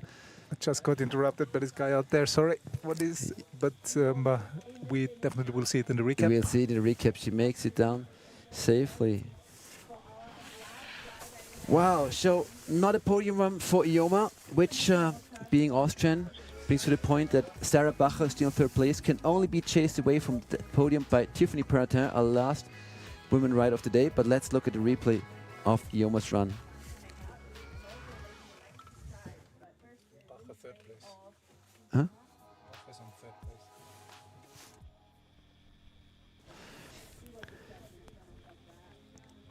30 points for Yema. Yeah, that was kind of obvious after the big crash that score was not going to be a challenge for the podium. But I really like her motivation and braveness. Keeping on riding after such a big crash, really, really strong. And very strong is also a very last rider, Tiffany Perratin, 35 years old, also very experienced. And she was on the Freeride World Tour this year, but it did not go the way she really wanted to, so she missed the cut. But she's back, and we see why she was on the tour. No compromise of the full speed over that first rock. Wow. Super controlled also over the second one. Wow. Starting for France, but living and riding in Verbier. She's the last rider on snowboard woman. And yeah, she's able probably to squeeze somewhere between the first three ladies. If she's doing a great bottom part, there is everything still open, I would say. If you can bring up a great show. Totally. Then yeah. And with a second place from last week's event, Monterosa, she has no pressure, right? She already has a top result under her belly, under her belt. Which is mentally definitely positive. And we will see how she will handle this. Oh, she's going for the cliff there. The two other girls did already. Wow, grand saut de Tiffany. Très bien fait. Alors peut-être un dernier saut en bas. Yeah. Oh, Julie très fluide aussi.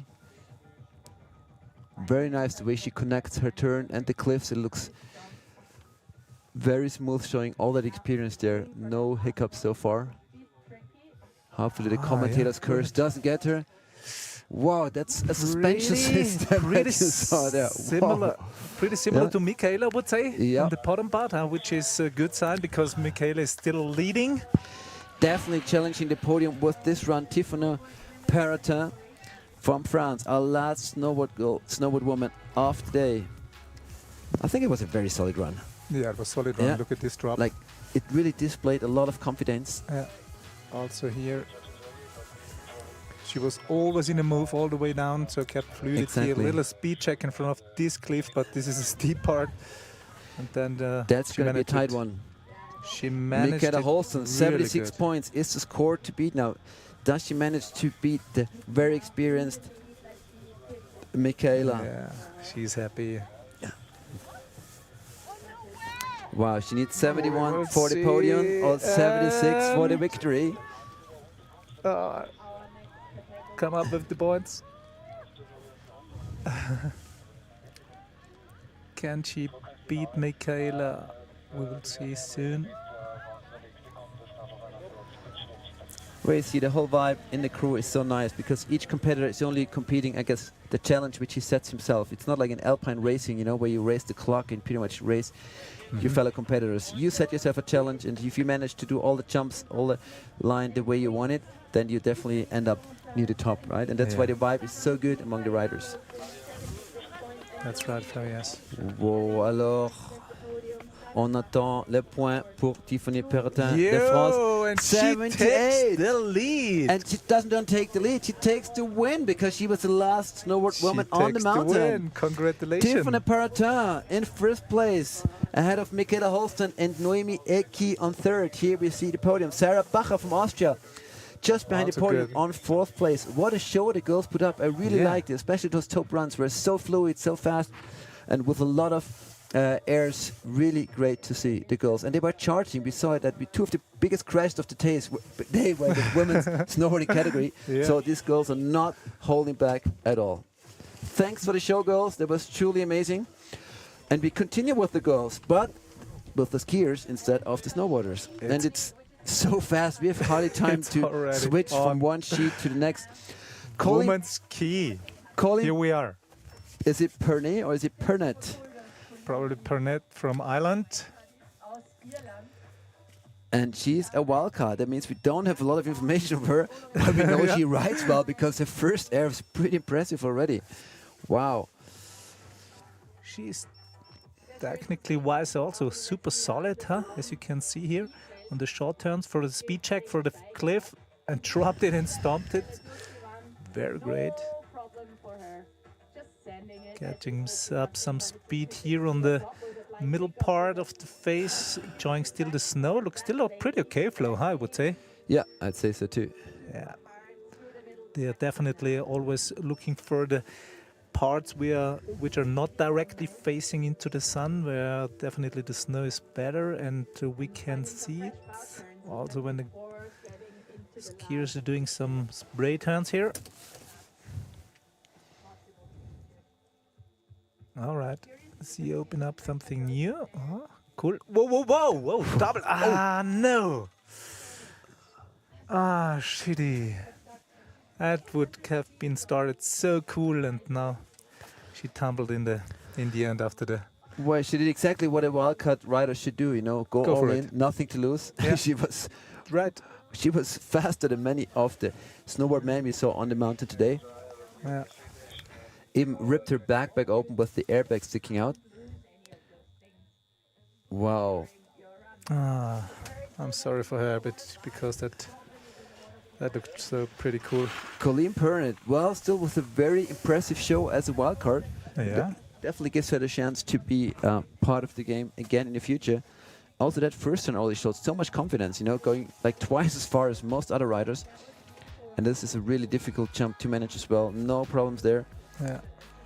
And then as she enters the steeper part with so much speed, a little bit in the back seat, and as she gains control again, goes head over heels once. Yeah, that happened. And it was a little bit unlucky for her, but actually was a very creative idea what she was trying to do up there. Very creative. The next rider already in the start gate. Ellie Olsen from Sweden, from Åre, living in Engelberg, dropping in now. Yeah, Sweden has also a huge history in freeriding. Super solid skiers since the beginning of freeriding. And also, whoa, did a nice shifty here on the first drop. Super solid riding. And she's trying to do the same cliff here. A little bit less speed. Ooh, whoa, that was tight, the landing. But she managed it really good. I think she saw the landing that's pretty bombed out already, so she tried to take it a little bit more easy. Okay, it looks like she's going into the middle part again, where all the most riders already decided to go there as well.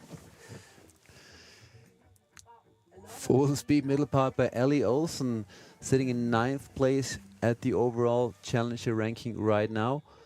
Yeah, with a 3rd place at the England Snow Forster Qualifier being her best result of this season. Okay, she's going now on the good side of the couloir and changed over now to the not so good side, snow-wise again, and looking for a drop, and yeah, managed it good. Coming down here, it's already tracked a little bit.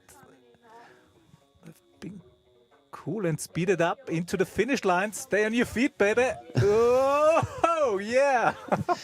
Matthias Hauner's favorite part of the phase seems to be the bottom part, where the riders have to fight multiple speed bumps. And we have seen tragedy here over the years with riders doing the winning run and then crashing right in front of the finish line, turning this area into the heartbreak hotel of the Kitzsteinhorn qualifier phase.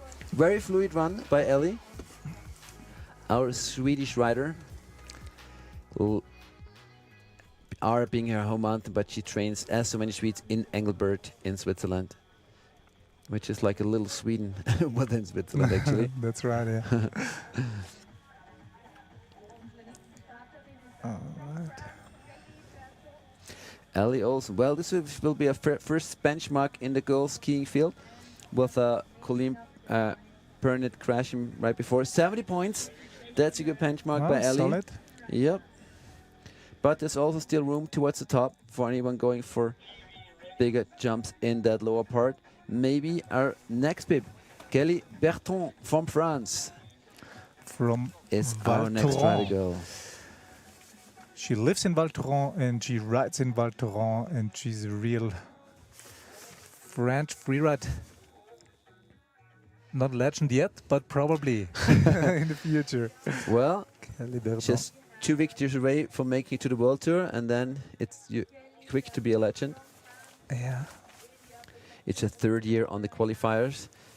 Monte Rosa did not go the way she wanted. A 10th place there.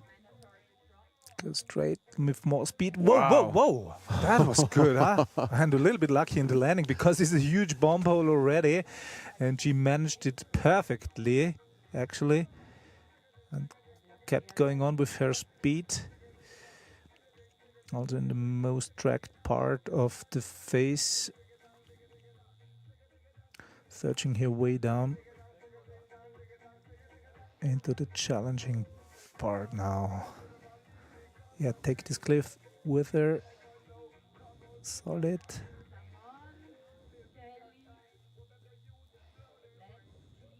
Okay, now it's getting interesting here for her, because slough management is really important there, as you can see now. And the little drop, don't get caught by the slough and take the right decision on the outrun.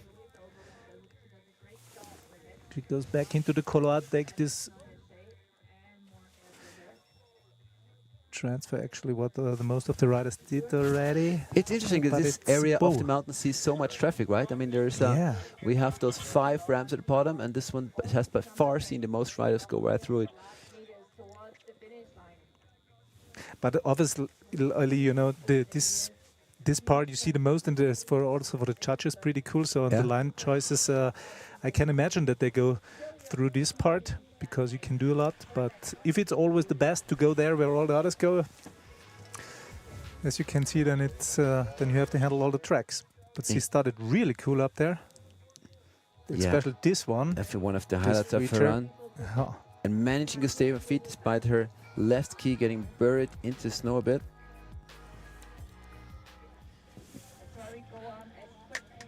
She's happy.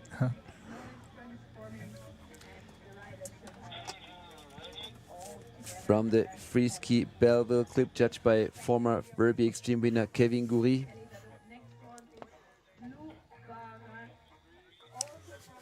So our next lady, Lou Beran, dropping in now from France. She's also from Val Thorens, like her friend right in front of her. Yeah, they ride together all the time. So very likely we see a similar line. We see a lot of times you have riders from the same area in the world who scope lines together and then do their runs in a similar way. Yeah. So which is so cool to have a ride body, huh? A riding body. Yeah, well, I remember when we were on the Freeride World Tour together for many years, and we would spend those evenings before the comps, right, sitting in the hotel rooms and going through all the pictures and debating which cliff, which best speed, in what angle. Yeah. So it's really part of freeriding. That's right. Whoa, nice one, huh? This was far. That was a rather large entry. Yeah. Wow. I hope next time we have the drone angle just before the takeoff so we can see that cliff drop in full beauty. Another nice area. So a lot of airs. She's collecting the airs, flow. Yeah. She's going for it. Sitting on 7th place after 7th in Monte Rosa. Yeah. And Austria is a good proving ground for her. Yeah, she won the 4-star qualifier in Montafon, the open phases event, just a couple of weeks ago. Yeah. So last time she was in Austria, she went home with a victory. That's a good omen for her. Wow, that's such a hard area to navigate. You know, to find that cliff, it all rolls away. Really, so very impressed by her riding so far. So to cool. me, so far the strongest performance of this women's skiing field of the day. Yeah. And she has so much more to play down there. Let's see what the important part She was brings really for collecting a lot of drops until now. already. Yeah. Oh, it's challenging in here, huh? Yeah, but maybe it's not a spot to ride the couloir, then up on the super sun affected open field. Yeah. And she has another cliff, which comes right here. That's Boom! perfect. Perfect ending, I would say. Applause. Yeah, She really round of collected applause for Kelly. all the drops Her from dome. top to bottom, and yeah, I Wow. think that she was just collecting points on each drop, so that's a good sign. So it's gonna be interesting for Ellie Olsen if she could stay in the lead, because Megan did a great job here in this run. Some recaps we can see and enjoy. Yeah, and what I really liked as well, like she supersized a lot of those jumps, right? She did not like hesitate, took most of them with a lot of speed, you know, like that last one. Super. I like how Very you explain much. it out from a freeride coach from this view. Very much taking you to the limit of what's possible snow-wise and condition-wise. And yeah, look how professional for a 23-year-old holding that ski into the camera. Valtero, the north face, line ski, and what's the middle part? Zenit. Zenit, yeah. Yeah, she She's can happy and she's leading, ladies and gentlemen. 75-67, that's a comfortable 6 points lead, almost ahead of Ellie Olsen. Yeah. And that is the run to beat to me. Very strong riding by, next, yeah. by Lou.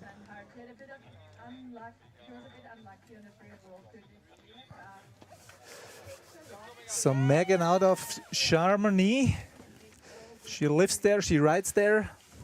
So she must be used to all the steep faces, I think so. That means probably the bottom part is her part. Yeah, Megan, if you pronounce in English, or Megan Beton, if we go for the French version.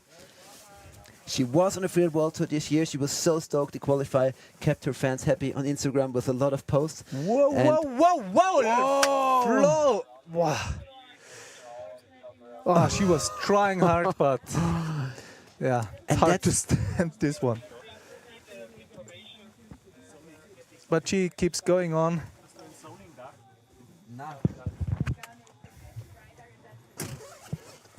Yeah, that was kind of has been her curse all season. She's been going big all season, you know, those just like today, and just not being able to hold it together.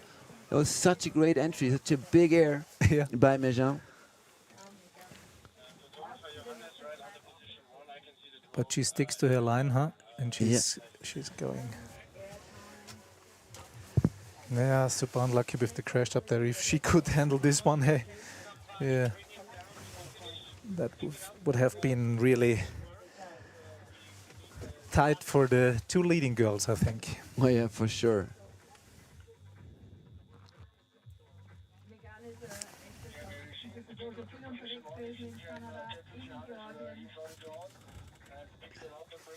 Wow, look at this, honey. Oh, oh, oh. Okay. She's taking it. We know it's possible. We saw a snowboarder do it yeah. before, but maybe she had second thoughts because she knew after the crash and the early part of her run, she would not be able to make up for that completely by dropping this. So maybe a smart move by our 30-year-old competitor from Chamonix, Megan Beton. Super active girl, surfing away the summers and skiing the winters. I would say if we would have stomped the first big cliff, she Yeah. would definitely went for this as well.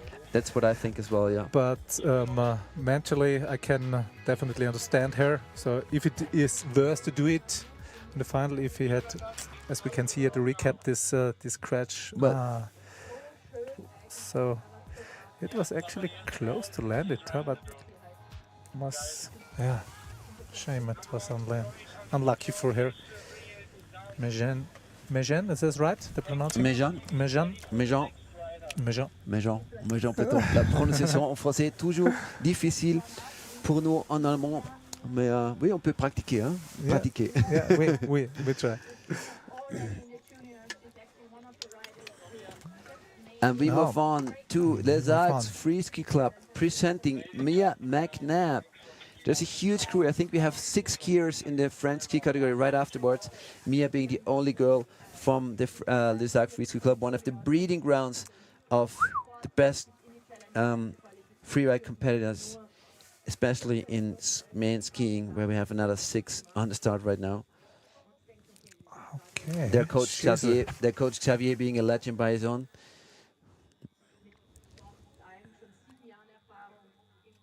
She's no! Oh no. I was just trying to say she's not really hesitating about it. She's just going for it and kept the speed and then Trying to keep her weight centered over the skis Yeah. to land it nicely, but said. having a bit too much forward momentum, but right? it was just a little tiny inflow. It was just a had little her tiny. skis been like 1 inch wider, she would probably be able to Yeah. stay on her feet there. Oh shit. So not in for a winning run anymore, Mia McNabb, but she can still enjoy the powder. I'm sure she's going to show us a couple more nice features on the part. Similar though to Mejan, not being able to hold it together in this upper area. Yeah, it's getting more and more tricky, right? Those Of landings, especially on the south-facing aspect, to get more sticky. Ooh. And that was really weird moves. That was That inside seems like he her, missed like a little bit here on this downwards hanging. seems like her inside ski got hung up on a rock or a piece of grass or Yeah. something. Lost the pole as well. Yeah, Flo, you're a freeride coach as well, and if we watch the riders, they had a little mistake up there or a crash. They are still going for their line. They still go for the line and keep it as a training run, isn't it? Why you have to realize that you've been focusing on this moment at the start gate for so long, you know, not just minutes, hours or days. You've been looking at this mountain, you're preparing your line, and then all the tension, you release it, and you go at 100%, your body's at 100%, your mind's at 100%, and then you have that crash. So you can't switch off immediately. Like you do those front rolls, you keep riding, and you still think you're in competition. Well, you are still in competition mode.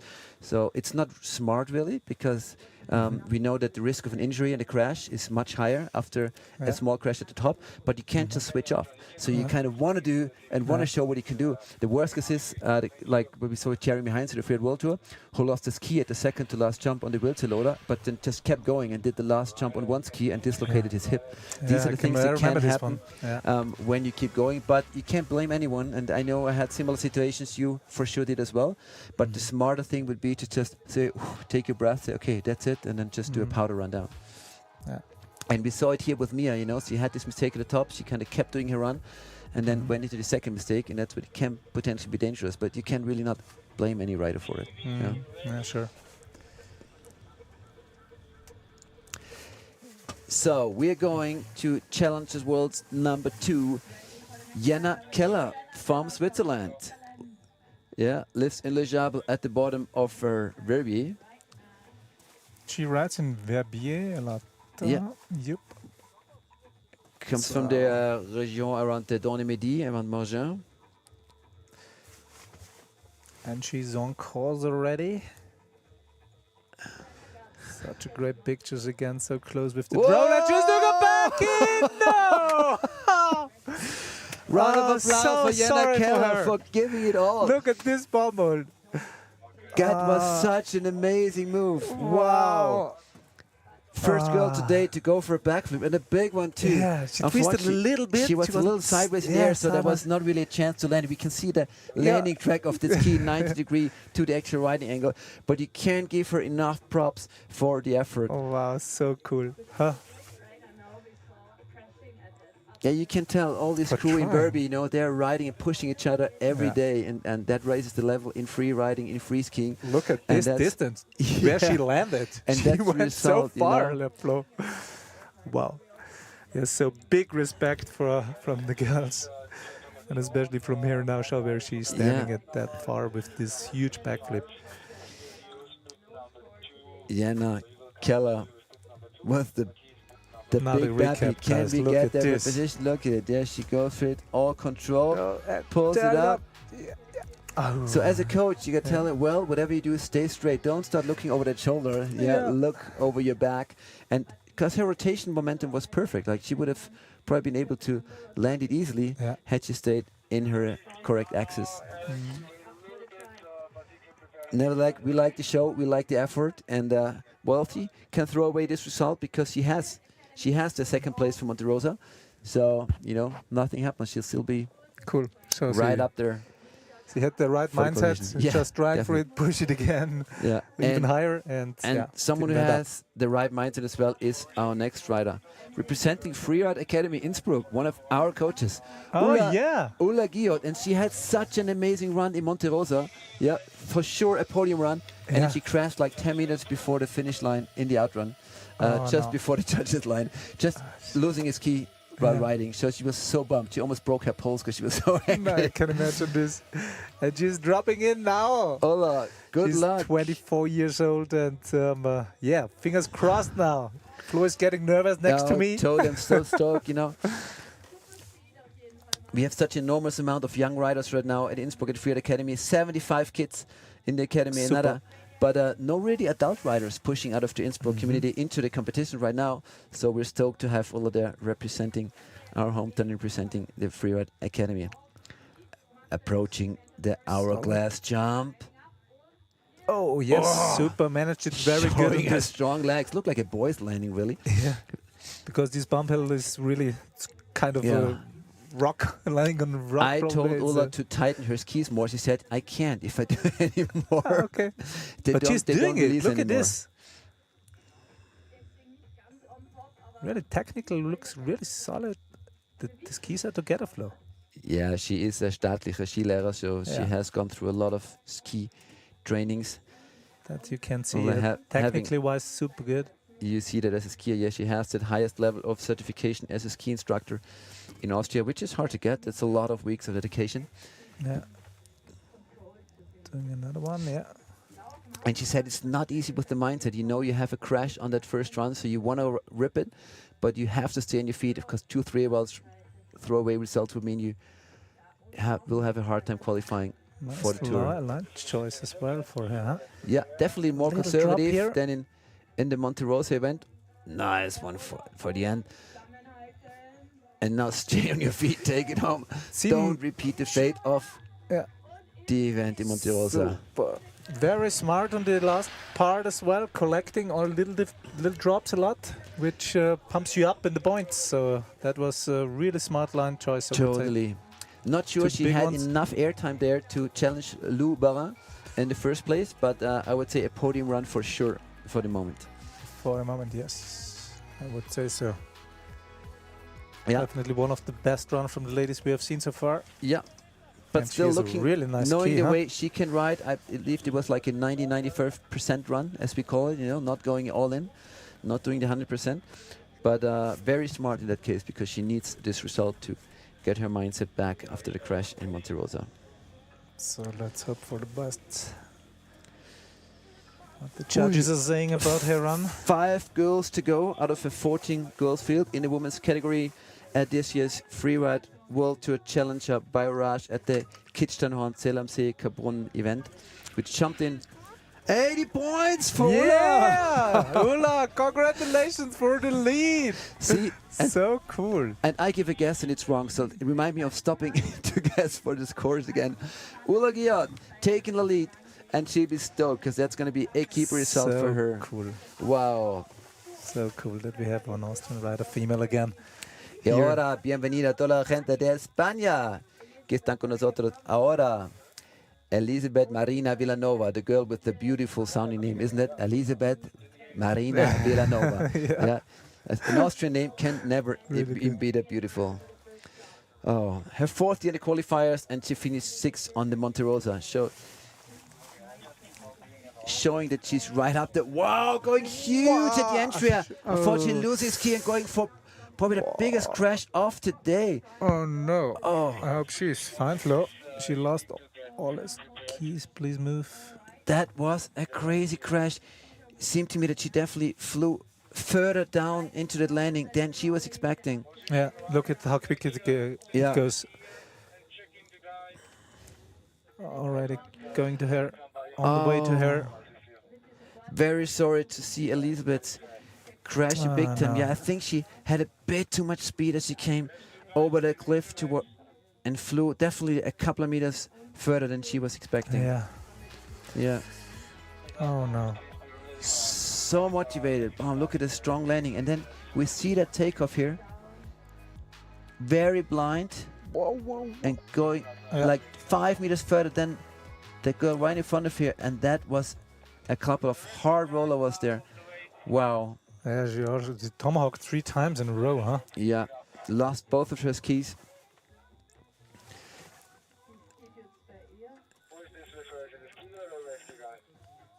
All right.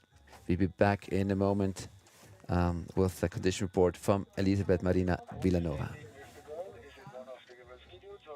Your message here on the telephone, 'cause we've no idea when we're coming home. Any place we wander to, I'll be fine as long as I'm with you. Heaven knows, heaven knows.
So we have great news from our safety crew, which is up with Elisabeth already. She says she's fine. We can see her standing. Obviously, it was a big shock, the crash. But, you know, being a former professional gymnastics and being able to know backflips before she could even ski, you know, I'm sure she's used to those kind of crashes. And we can see it was a hard one, but she's up and ready to put the skis on again. The rider is okay. She will go to the side. We don't need a doctor here. Okay, as we just heard, we don't need a doctor here. The rescue was so fast there. They collected their skis and she is good. And she will go. Elisabeth Marina Villanova, the girl with potentially the nicest sounding name in the girls' feet, you know, coming from Becerra Barret, living in Barcelona, and starting for the Snowplay Freeride Club. Wow, that was a huge jump and a huge crash, Honey. What is your memory of your last big crash while skiing? It's never good to feel a crash, I have to say. You know, the body sores days after, and we just have to be always lucky as a free rider. If you crash, there is nothing, you know, happened really with breaking a leg or a knee or something like this. So if it's just some bruises, then everything is good and just makes you harder. And Yeah, Elisabeth, we are very happy to see you okay. You can ski to the side of the venue by yourself, and we'll meet you in the public area later on and give you a big hug. As we go back to the start again, 5 more girls in the start gate, and the first of those comes from Australia. Another Australian lady here at this amazing contest here at the Freeride World Tour Challenger at the Kitzsteinhorn Zell am See-Kaprun. We are super happy until now how the contest runs, and we just had a little break with this little crash, but we are starting soon again with this lady from Australia. And we ask Sana what it's like to be on the qualifiers and on the challenges now, and she said, well, I'm a beach girl from Sydney. I'm totally shocked to be among the world's best freeriders by now. Well, she's trained hard for it, and she's up and running. Good luck to Sana Farrell from Australia. So you're doing almost super G turns up there. How speedy? Well, you know, she grew up skiing in Thredbo, and there's not too much powder to be had there, so you train a lot of racing on the slopes. Look at this! Wow! Whoa, whoa! Full speed approach to the hourglass cliff. Unfortunately, not able to hold together at the landing, but that approach was amazing. I don't think we have anything approaching this cliff with that amount of speed. Wow. Really, she was definitely the most speediest rider up there until this cliff, and I hope she's fine. Also celebrating a little gear sail, as the skiers call it, when keys and poles go off to all sides. She's waving, that means all good. Well, she's definitely sore and holding her knee, but she's sitting there. Oh, it was such a brave effort, the way she rode into the cliff jump, Yeah, Flo, that's definitely one of these topics, you know. A lot of riders drop this cliff already, as we can see here again. The bomb hole is so deep and hard already. Yeah, and to manage this. Exactly, and she lands exactly in the tracks of the other skiers, so she doesn't have any softness in there. And it's much harder to land a cliff drop, obviously, if you land in the tracks of the riders ahead of you. And it's not so hard, not so easy to orientate if you go to this cliff and drop it, because it's also a rollover. You can't really see the. And it is very popular with the riders because the hike up to the start is right next to it, so you get a very good idea of the steepness. And there is not too many other options in that cliff band, right? Yeah. So it is very popular. But you don't see the bomb holes all the way, you know. No, you just go to the takeoff, and then you see the bomb holes, and then you have to find the right direction for the landing. Exactly. So as a coach in this situation, I would potentially send a radio call up and say, hey, go a little slower, do it a little shorter, but then you have less impact. In this case, some cliffs you have less impact if you jump very far, but in this one it starts to flatten out soon, so a little bit less speed would probably mean a safer landing here. Or doing a little bit of different direction, like this transfer what we saw already once. She skied away. And I'm very happy to see Sana ski away, because the way she was standing there holding her knee, I was worried a little for a second that she did hurt herself, even though the crash was not as spectacular. But she's moving very free now to the side, and seems like she can ride away without any major trouble from this. Wow. 2 crashes in a row from the girls. Well, it shows how much they are charging. There's no holding back, right? 2 spots available only for the 40 ski girls for next year's Freeride World Tour.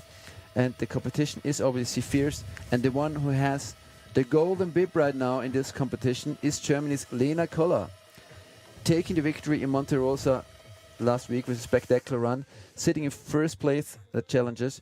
So she can be super relaxed in her mind. She has a keeper result already. Which gives also the rider a free mindset. You know, if you stay in the start gate, it just can have a great run, can charge, just push your riding, and don't have to tactic. Yeah, Lena, coming from Germany, growing up skiing in the Zillertal area, and now living at Austria's Freeride hotspot Innsbruck.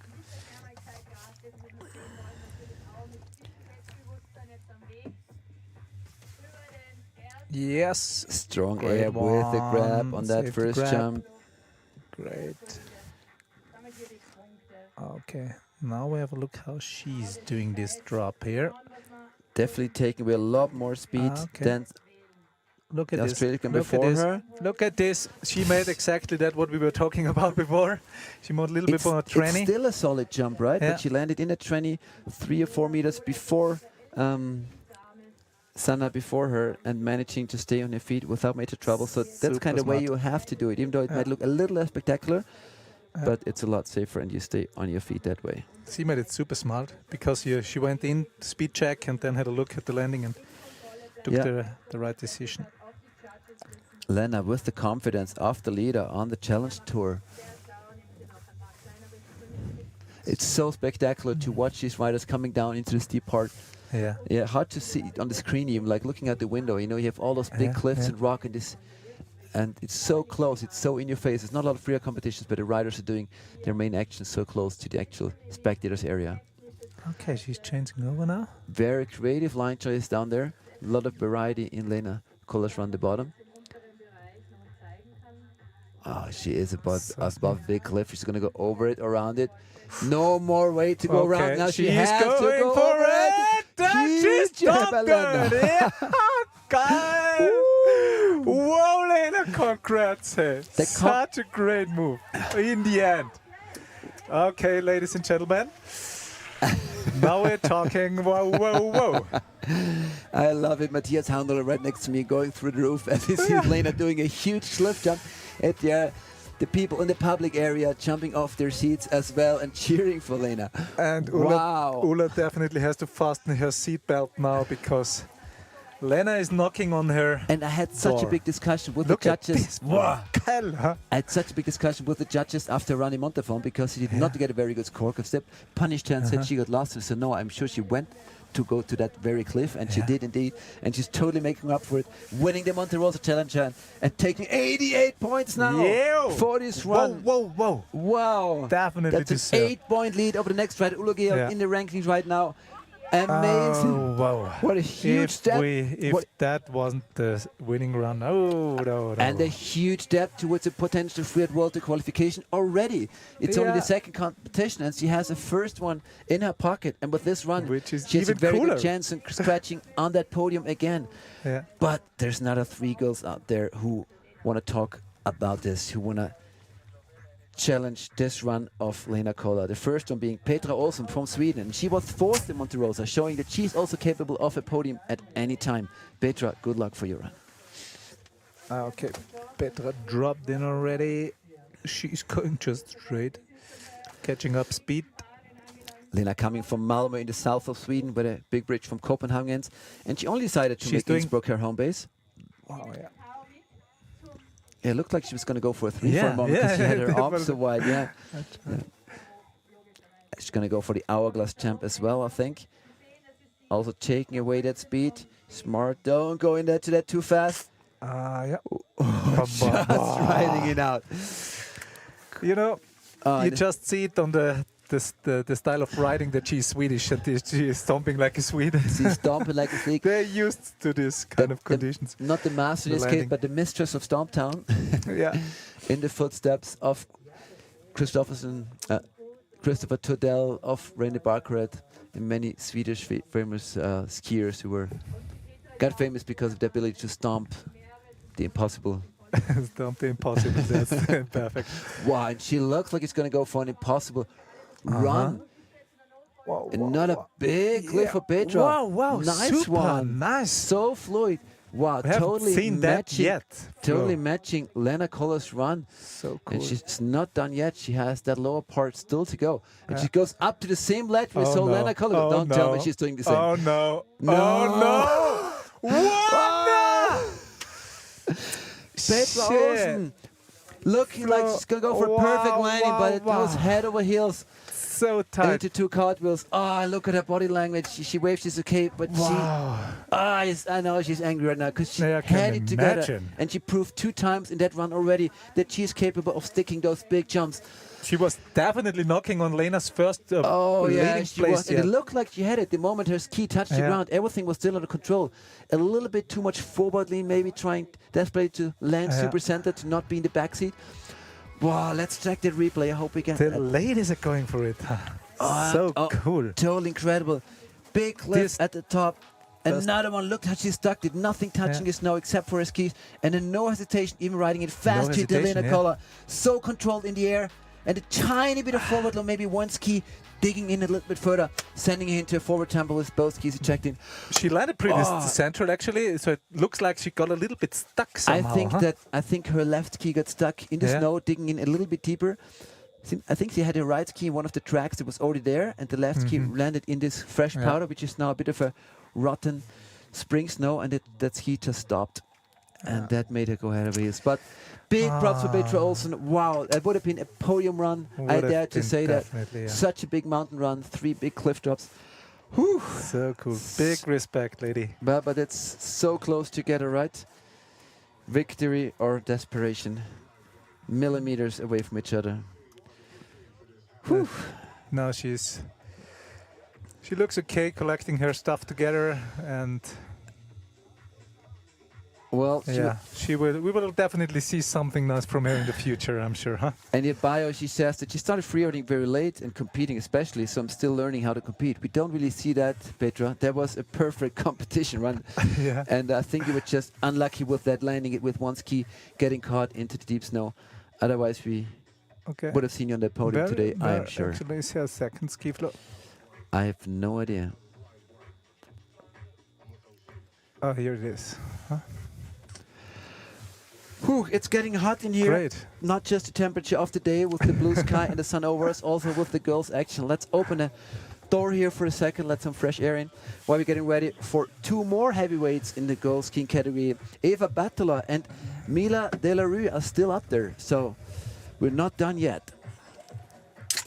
But one thing we can say already is that Lena Koller is going to be on the podium today with an amazing run, 88 points, because we have only 2 more competitors up there. So she cannot be any worse than third. That means she'll definitely has secured her second podium in the second Challenger of the year. And that's a big call by Lena Koller. Second last lady of the starting list. Eva Battola from Switzerland. No, Mila. Oh, so Mila Delarue. Oh, that means on course already, Flo. Eva is not on the start. Yeah. Okay. So that means she's the last one, Mila, huh? Yeah, that means... Wow, such great start from her. Thanks, honey, for correcting me here. Mila Delarue. Well... This is the perspective, guys. Look at this. Super. And what? Wow, super landing, Mila. Awesome. Look at that speed, what she has down there. Mila, her dad and me. She has nice jeans, huh? Her dad and me were battling out for the title on the Freeride World Tour for many, many years. I did beat Xavier a couple of times, Xavier, but unfortunately in the end he was always usually always ahead. I remember you won in teen year many years ago, and he won that same competition with the same move as you did. With her dad. Also a master of stomp down by himself, Xavier. But Mila, funny enough that she's skiing with her dad, being such an amazing snowboarder, but she's shown that she's such a strong rider, finishing 5th in Monte Rosa on the first qualifier of the season, and a super fluid run so far with a very, very strong... technically super solid. Look at this. Wow, collecting no hesitation. Also drops here. Super good now. Very, very fluid riding, and looking like she's opening up a new zone, using the trees and landmark, and unfortunately having the same problem as Petra with getting stuck in that fresh snow and doing a front wheel tumble. She skis a silon, she'll get a score, but obviously those points she collected, those valuable points, it would have been such a cool maneuver, huh? Oh, I really like with that high bib. Wow, congratulations, super, Mila. Very creative line, super fluid riding. Unfortunately, with that mistake at the bottom, she was on her way to a podium run as well, right? Yes. So, such a strong skier. Wow. Done and dusted, the third category down. The women's ski is showing an amazing performance, including Mila Delarue with this beautiful cliff drum at the upper part. Look at that stomp. How smart that was, huh? Yeah, again, less speed, more stomp, more points. And Stay this is where unfortunately lost it. Yeah, going in the southeastern exposure. Yeah. That's those keys sinking in, and it's going to be hard to land. I bet we'll see a couple of crashes in the men's category as well, because they're going to go for big jumps with more speed and landings, and that snow is going to eat up a couple of those keys. Pretty wet here. Mila, well, she still smiles. Salut Xavier, I'm sure you're watching as well. Yeah. Hope to see you again in one of the next qualifiers. And congratulations to such an amazing daughter.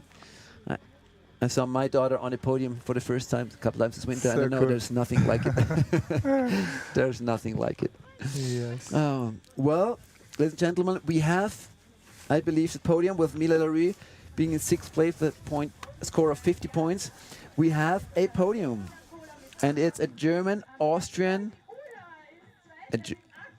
a German, Austrian, French podium. There we go. Lena Super cool. Kohler securing her 2nd win, thus taking an enormous lead on the challenge and making a huge step towards a FWT qualification for 2025. And Ula Diot, after a crash of the amazing running Monte Rosa, now on 2nd place. I think well deserved. And Lou Barra with also a great run representing France on 3rd place. Wow. Ellie Olsen on Thanks for 4th. this great show, ladies. Yeah. So you showed us real nice skiing, real nice drops. And on the other side, yeah, of course, crashes, but we're happy that nobody's injured. So That's what we actually are the most happy about, you know, because those crashes were pretty crazy. I did to say that. and Lena, again, congrats to 88 points. That's You know, an enormous that's- score. Whoa. Yeah. Yes. That's, Wow. That means a lot. Whew. Right, I know our heads of competition, so we probably have like 1 minute before we have the first man in the start gate. So let's get our sheets prepared here for the next riders.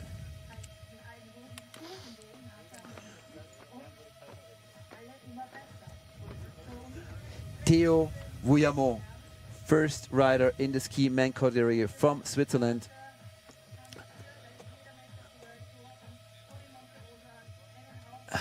Second year in tour, he was 21st on Monte Rosa, one of the many victims to the snow.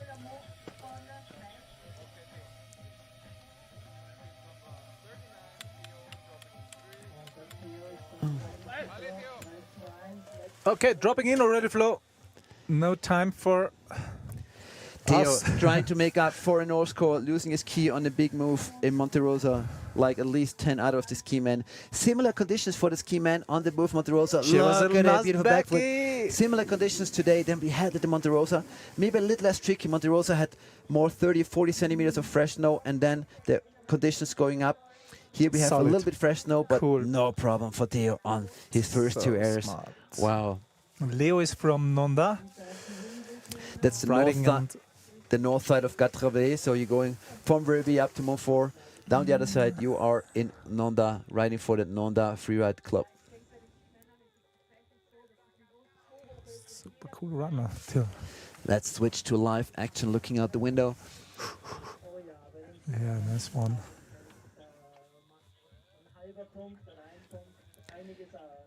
Theo finishing fourth this year on his home event at the 4-star event on the famous Mongon in Nonda. Just missing the podium. Super great stomping this one. Not so easy on this landing here as we have seen before, and now he's going for the big one as well. Well, Oh yeah. bit nice Whoa! variation. Yeah, no. Ah, Theo being caught by the same fate as He's okay. He is okay moving away, and of course As he's disappointed. But it was so close again, Flo. Huh? also being taken down on the Wow. outrun of this year. And I was so hoping He for him was to riding recover. for like 20 meters Yeah. on one ski before the snow Wow. finally got to him.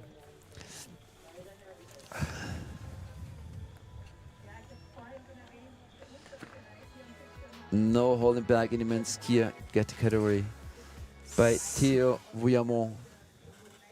This was also super smart, this maneuver here. Can you see it? He was jumping very left, had a super clean landing also here. And now, that was so good. And then, look. Almost recovered. Oh, sorry, buddy. Theo, 80 points for Theo. good show. Good show, by the way. Definitely gave it all he had. I really liked his line. A lot of variety, a lot of jumps in there. Unfortunately, taken down by the snow on this still deep landing here. It might even get easier for the guys to land it with the higher bibs. As we look up to the start, our first French rider in the ski man category, and the first out of 5 riders from the Les Arcs Freeride Club. Thank you, Xavier, the coach, to give me the heads up. That's such a good crew. Gabin Sion, Hugo Trobat, Anthony Cote, Nemo Plagne, and Leo Drouet. They all ride in Les Arcs, one of the amazing breeding grounds of French freeride riders. So many Frenchies on the tour. Crazy. Lakarschneid that Miso is coaching in Les Arcs. It's Xavier. We have Kevin Goury. Yeah. So a lot of ex-World Tour riders and champions, you know, passing their knowledge on to the next generation. And you see that, you know. And those French riders, they do alpine racing, they do moguls, they do slopestyle, and then as they go into freeride, they're already so complete as riders, and you see it in their riders, and I think that's why they're so successful. I don't know why it says we have Hugo Trobat on course, and the start list, it still says Gabin. So, But a very nice 3 Yeah. here, go right on the start. And another one, and wow, yeah, a little bit backseated, but he recovered awesome. wow. Already tune 3, number out Spanish. 3. No! What happens there? Ah, that was really unexpected.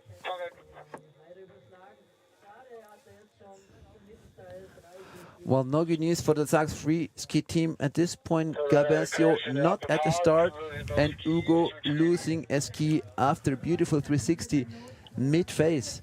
So there'll be a no score. Of course, he's now asked not to continue his run. Yeah. Hugo Trobat. All right, we get the confirmation one more time on the ratiator. It is actually Hugo Trobat who lost his key. So it'll be a no score for him. But nevertheless, he has some fun Number in the 4. phase. Yeah. Well, he might receive a warning from the event organizer, because if you do have a no score, you Number should 5. actually ride the phase, you know, in a way you don't interfere with other riders, don't put him in track scene. But I think that's hard to tell if you're so amped up in the middle of your run. And you saw how solid he is. Yeah. Putting in would have a been couple of so huge cool runs to in see there. this run without crash, huh? And I'm sure he's angry, because where he crashed, it was just a tiny little jump, you know, beautiful three at the top. Was not The really three expectable what happened Definitely a compressed, maybe backstage Look at 1 to this 2 now. landing. But what We see happened there? Here's the 360. there. He Landing lands it, normally. and you can't really see it.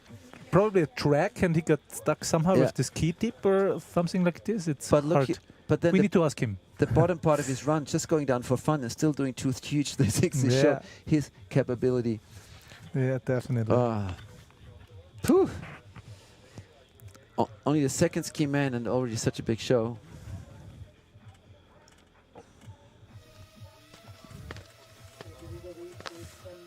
Next rider already ready for dropping in. Grigory must be this. Oh no.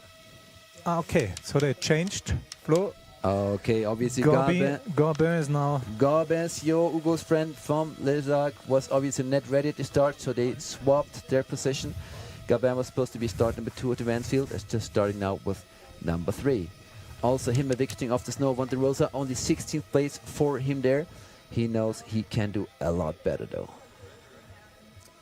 Young age of 20 years old. Look this tension in his face. He's super concentrated. Yeah, And went to Japan already this year to score a 3rd place on the 4-star qualifier there. So it's always good to have a couple of podiums in the season. Definitely. Makes you feel more comfortable. dropping All right. in now. Garbin. Yeah, he's definitely bring up a big show again. I can look at this. Now 3 again. He's also collecting probably like his friend. Yeah, yeah, we can expect a very similar line 360s. from the whole Zag free ski team. You know, they ride Look. together, scope together. Another 3, exactly the same. Even the landing exactly the same. A bit compressed, even a bit more clean than Theo had. So What's going I on wonder now? if he's going to skip the 360. No, he's not. He's doing it, and he landed it. He landed it right. So Number 3. Garbensio proceeding where Hugo Trobat lost the ski, approaching that lower part. but he's going somewhere else, all the way to the rider's left. Look us right, opening up a completely new zone. And So there is cool. no way out of here. That Out looks of so a huge jump. spectacular, but ladies and gentlemen, There's a 50-meter what's cliff going below on him. No here? stopping by Oh, Gabin. no! There he goes. And he That's stopped it! Yeah, buddy! Yeah, such a great run here. Wow, wow, wow, wow! It's I so. love it. Ah, You know fucking- what, Tony? That was my So sick, winning line huh? in this competition about 10 years ago. Probably It's funny. he watched your He might YouTube. have, but he did it about twice as big as I did. The slough is still Wow. going down, and he's So great together with the riding. finish line. And it's amazing how fluid we rode it. You were above a 20-meter cliffs on either side. He didn't even stop us sliding. He just Yeah. kept adding turn to turn until takeoff. Ladies and gentlemen, please watch the replay. This level of riding, ladies and gentlemen, here Yeah. on this Freeride World. These guys are all ready for the Freeride World Tour at any time. Look at this slightly corked 3, so beautiful. And this is the most amazing Wow, move to me wow, of the wow. day so far. Yeah. Yeah. Wow. So, dear judges, have fun doing the score. Big up for the Lazark Freeride team. Yeah. Amazing performance by Gabin. Well, also by Ugo, but unfortunately with a no score. The flow. Yep. Still 22 more riders on the list. Not that we get a heart attack in here if the guys are keep pushing like this on this. Wonderful day here up at the Freeride World Tour Challenger. Zell and Gabin is still See-Kaprun. 90 points, only ride number 3, and we're cracking 90 points Whoa. barrier. And if you're on liveheats.com and you're checking the ranking, well, don't be surprised. Liveheat states Hugo Troubart as the leader with 90 points and Gabin with the crash. It's the other way around, right? So Hugo is Gabin and Gabin is Hugo if you have Liveheats open to see the ranking live as we do at all times.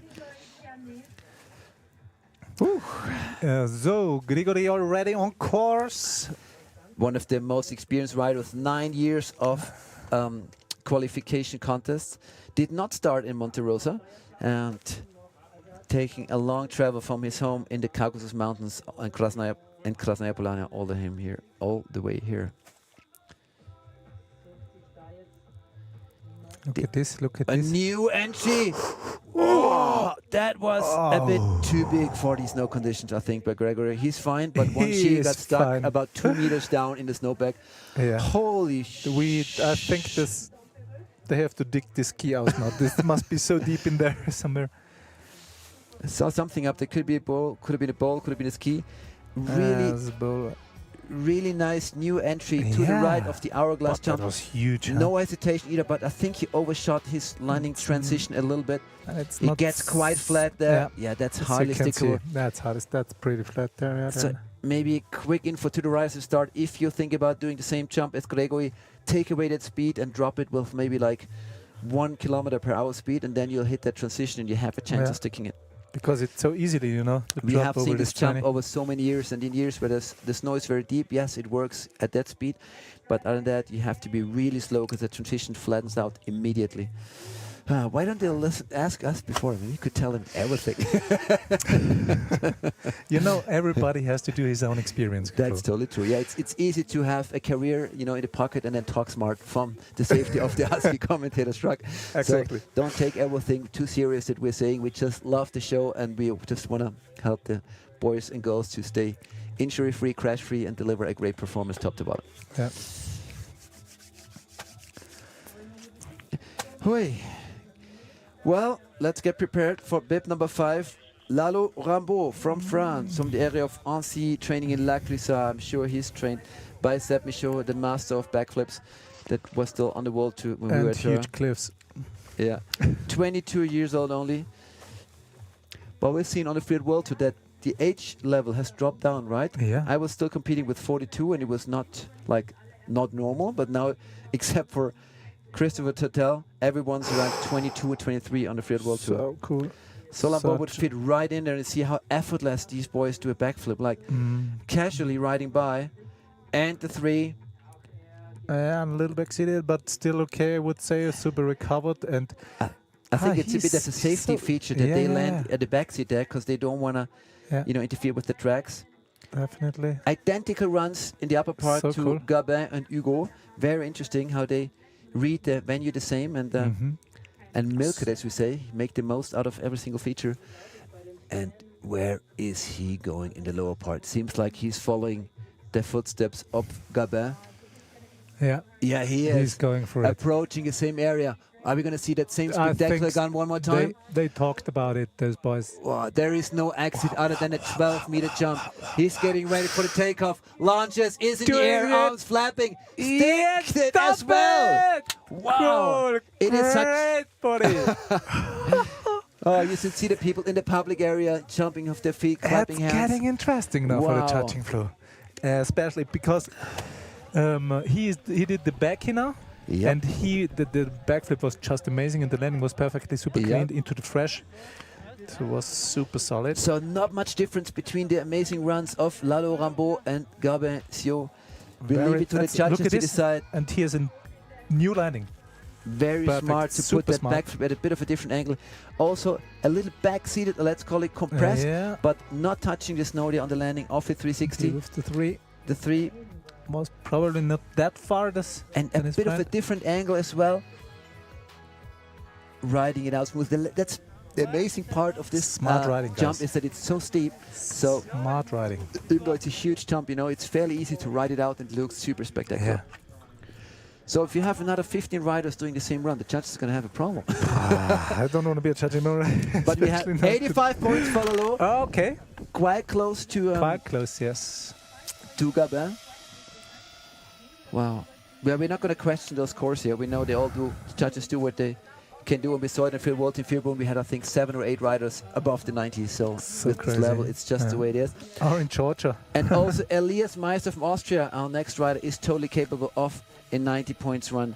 He's been trying really hard on the challenge this year, did not make the cut on the qualifiers, did not make the cut for the challenges, but being born just a couple of kilometers from here, this is one of his home mountains, and he got granted a wild card. Come on, Elias. You're the local rider here. Give us a great show. Exactly. 11th place at the Junior World Championships just a couple of years ago. And I think it was 8 overall on the qualifiers, to only 4 points behind the qualification spot for the Free World Tour. He says it's still his dream to qualify for the tour. So great for him to have a wildcard here. And he can ski like with zero pressure. Yep. Nice one. That was Really very smooth. nicely laid out. Yeah.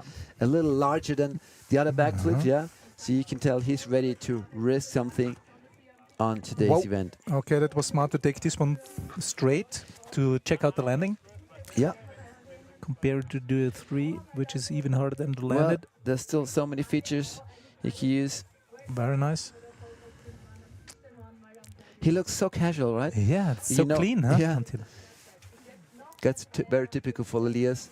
It was also typical when he got the podium in Jasna 2 years ago. Probably he skied down this face a couple of times already. Nice and long floating air. No. What? How recovered now, huh, Flo? Did you see this? Yeah, He looked was like his already skis were digging into the on the snow and he was floor. going to go for a crash, but Yeah, recovered just immediately. Like a hip check. Nice, Nice three. three. Super. And there's Super room for Elias. one more air. Whoa, that's a big one. Yeah. Some jumps in the landing, but keeping it together. Cool. Nice show by Elias Meister. Thank you, Elias. That was a good run. Woo! Super, super, Elias. Nice job, great job from your side there. Yeah.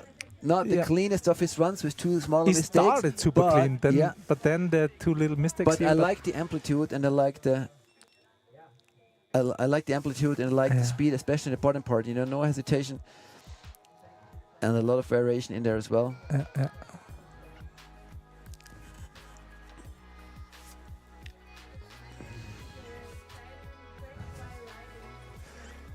So here's the 3 that was super clean, and the last one, the very last one, he had a bit of a backseat at the landing, but very good performance by Elias Meister.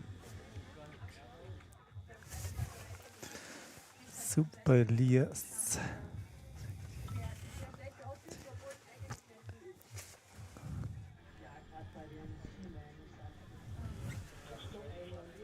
Tension is still on, and now we have the points on 3rd place with 73 points. 73-67. Wow. Super, Elias. Thank you, Elias. And we Great. jump back up to the start to the next French rider. Ladies and gentlemen, out of 25 ski men, we have 12 French riders. Sooner or later, the FIs probably put in some regulations for nations. At the moment, we don't have them, so stoke for all the strong Swiss, French riders who are pushing into the field of starters. Maximilien Migel lives in Praloup and rides mostly in Chamonix. So no stranger to big mountains. Unfortunately, going head over heels at the landing off his backflip. I think he hit that bomb hole there, huh? Well, he's looked super comfortable on the landing itself, but then he got bounced back. Maybe there is a stone that was unducked by riders before him, or it was just much harder than he thought. But you can't stress enough how the riders before him, changed the angle there a little bit and found a fresh landing. So unfortunate for Maximilien. Wow, nice floaty 3 there. Well, his skis are still on. He's going to get a score. He can still compensate for the crash at the top. Okay.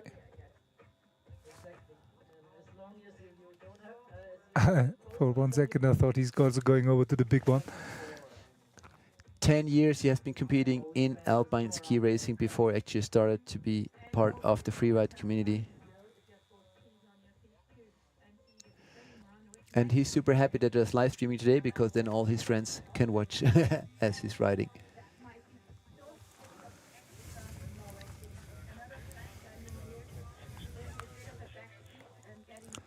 Maximilien Migel in the last part of the phase.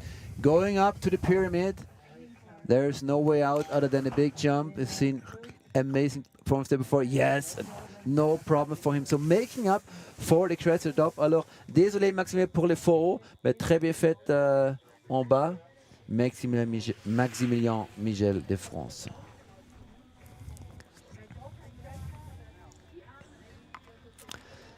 Seventh on the Monte Rosa competition. Well, there'll be some major deductions for the backflip, which we don't see anymore in the replay. But we'll see his lower part. Whoops. Stop down, huh? Yeah, 41.53. He knows that that was not going to be an epic score. But next rider is one who had an epic score not too long ago. In the start gate, ladies and gentlemen, from France again, Virgile Didier. And he won Montafon Qualifier Open Faces. He won Les Arcs Open Fire. He won the Montafon and the Les Arcs Qualifiers, both 4-star events. 2 victories, one of the most consistent riders of this season, but got taken down by the snow in Monte Rosa. And a back there and landed it perfectly. Wow, wow, where we saw those riders struggle with the landing. And he goes into the duck position. Did you see this? This guy's on fire. He can't deny he has a bit of a ski racing background. 3. Amazing show so far. Ladies and gentlemen, fasten your seatbelt. I think someone is knocking on the leading. Well, he's only halfway down the phase. A lot can happen, but he's definitely ready, great season. So if anyone's ready for the World Tour, it's 3 into the steep part of the phase. So blind. Look at this. Wow. And now. Where is he? No. There is no exit. No. There is no exit except some patches of snow inside the big coffin. Going for the double and sticking there? it. Didier. Recovered. Wow, this guy's a machine. Bro, did you see this? I love it. Matthias Haunola almost jumping out of our husky. Yo, buddy. This guy is a rocker. Yeah, I love him. What a performance by Virgile Didier. 2 backflips at 360 and an opening up and seemingly impossible line through a rock snow garden. Track up. Doubling out to the bottom. Track. Let's look at the replay. That was the first backflip, which was slightly corked. Then another backy. You know what? I'm his fan now. Matthias Haunola is a big fan of Virgile Didier. Another 3 with a grab. And then look the duck he made. 1 3 we don't even see. And tripling out into the steepest part of the face, not slowing down before the finish line. What an amazing show, but Virgile Didier. Virgile, yeah. Wow. So good. Free Ski de Belleville, his club riding mostly at the Brevant in Chamonix, and well, this is exactly what we have, south-facing Brevant conditions. He's got to feel at home right here. Yeah. Whew. Did I tell you that I don't want to be a judge today? No, I don't want to be a judge either. Big shout out to Black Rose and Gilbo, the sponsors of Virgil. Wow. He's so But knocking. you know what? It's really, this is exactly what you ride all winter in at Le Brevant. It's south-facing, it's rolly, it's rocky. Yeah. It's exactly this. Freeride Walter has done multiple stops there. So I'm not surprised he felt truly at home there. 93 points! Ladies and gentlemen, we have a new leader. I think we saw kind of a winning run. Oh, really? I don't want to take the pressure out of it. We still have some amazing riders up there, but I would never dare to say that, knowing this there's run, another 17 riders up in the start gate. The first will be Juan Aracil from Andorra. Sorry to interrupt you there, but we gotta stay up tuned with the riders.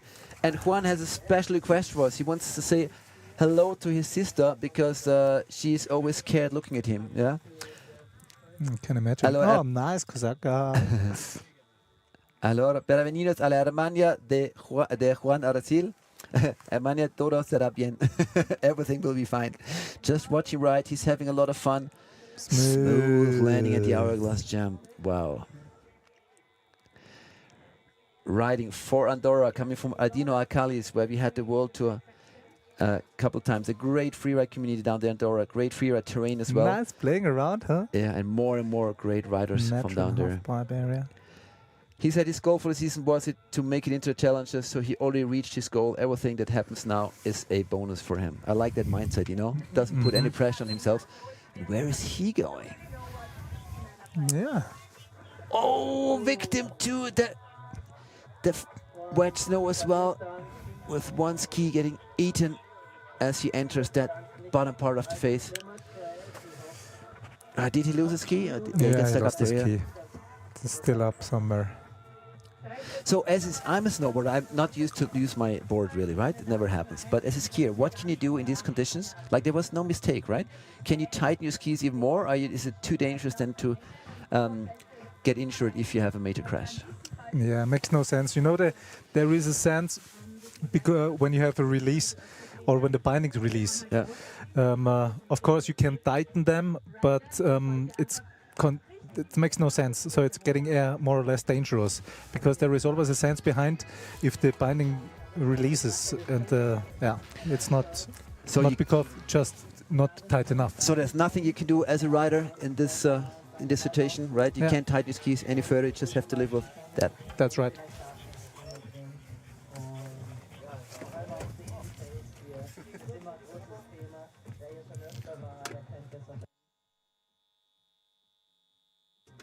Okay, ladies and gentlemen, here from the Freeride World Tour Challenger at the Kitzsteinhorn, Zell am See-Kaprun. We just go into the next little break and see you later.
den Juniors und in den Qualifier ist schon ein paar Jahre her. Und der Paul hatte letztes Jahr mega Season.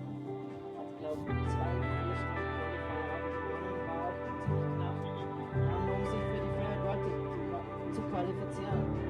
Und ja, bin jetzt sehr gespannt. Paul, mega starker Rider, der natürlich ein Riesenziel hat, und das ist die World Tour.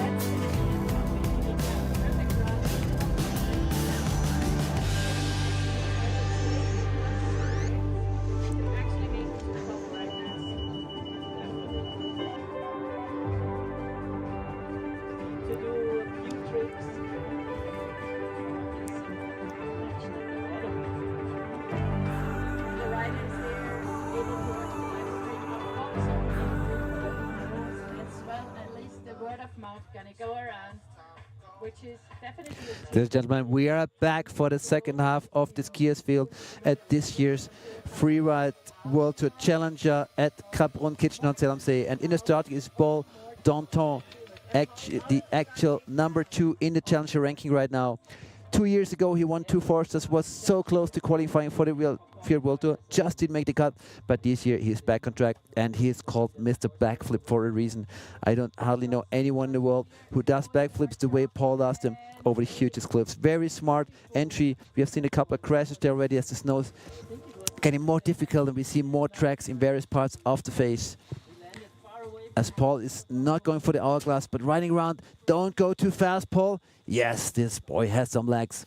23-year-olds from Verbier, from the Verbier Freeride Club. One of the many, many talents out of Verbier.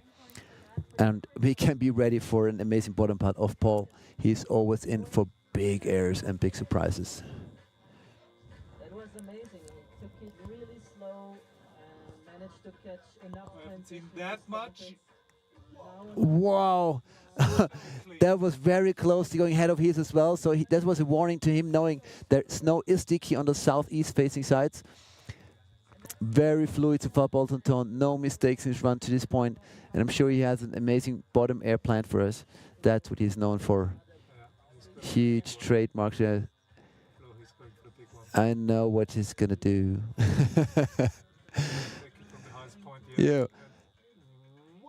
Yeah, from the highest point. Well, I was pretty sure he was going to go for a backy there, but given the tricky snow conditions, maybe that was the smart way to ride this to the very finish. What do you think?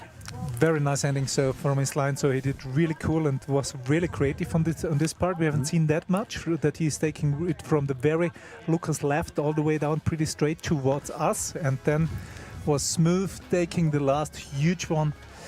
I'm still surprised not seeing a single backflip in a run of Paul Danton. That hardly ever happens, but I'm sure he has a reason for it. Maybe trying it a bit more safe with that second place, you know, with stacking up the results rather than going all in. Definitely, you know, on one point you have also to do tactical thinking about it, and he's getting 80 points on taking place number 4, Paul. Great job. I love to talk to him afterwards, because to me that was a bit of a conservative Paul Danton compared to other competitions, but I'm sure he has a reason for it.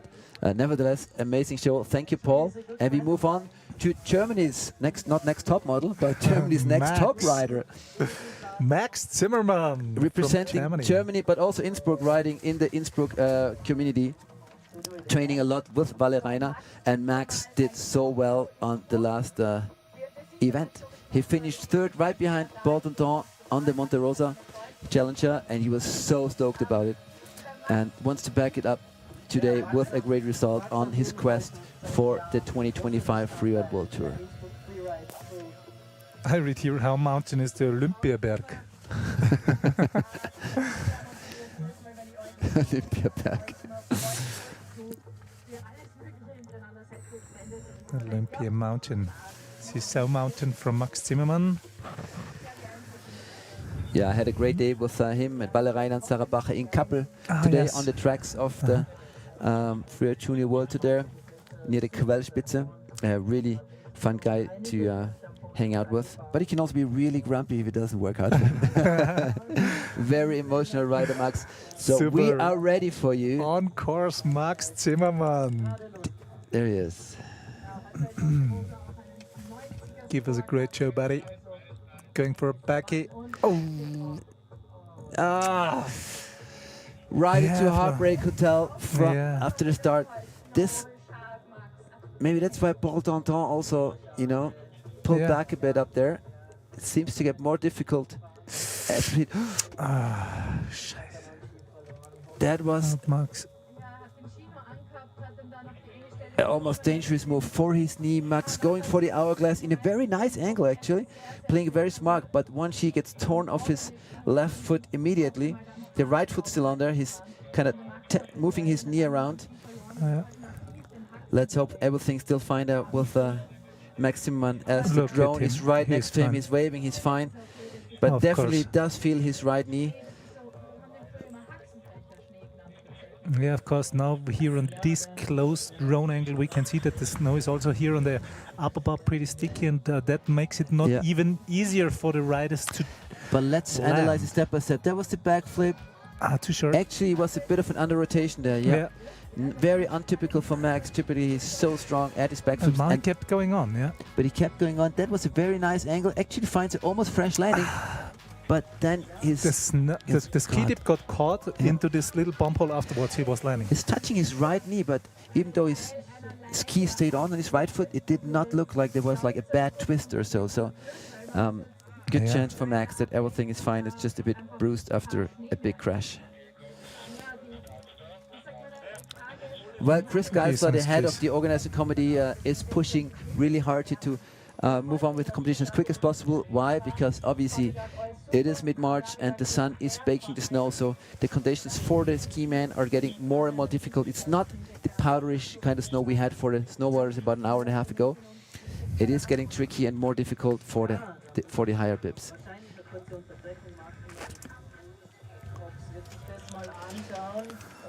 All right, Max. Well, sorry for this one, but you keep your third place from Monte Rosa, and you're still fully in there in the game for next year's Freeride World Tour spots. 4 are to be given away among the 25 skiers. But competition is fierce, and also our next rider, Anthony Cott from France, is one to deal with. As Anthony Cott, bib number 12 in the men's field, also from the Lizards free ski team. And he says his mission for the season is now accomplished. He wanted to, make it to the challenges, be among the top 25 rookie riders in the world, in the region Europe and Oceania, and he definitely accomplished that. And with the 6th place in Monte Rosa, he also showed that he's really right up there with the best of the best. That's good. Huh? If the goals are getting reality.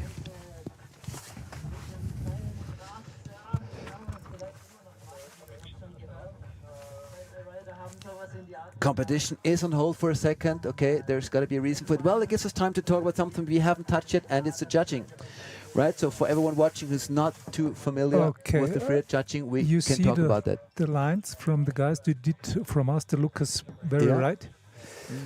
It's getting a little bit bigger now. All right, so we have the information from the safety group why the competition on hold. We have a line to the far Lucas right, which has been taken by, I think, both leaders, right? Virgile Ledier and also by Gabin Zo. And with the sun heating up the snow, the takeoff zone of that cliff has actually slid down as a small avalanche.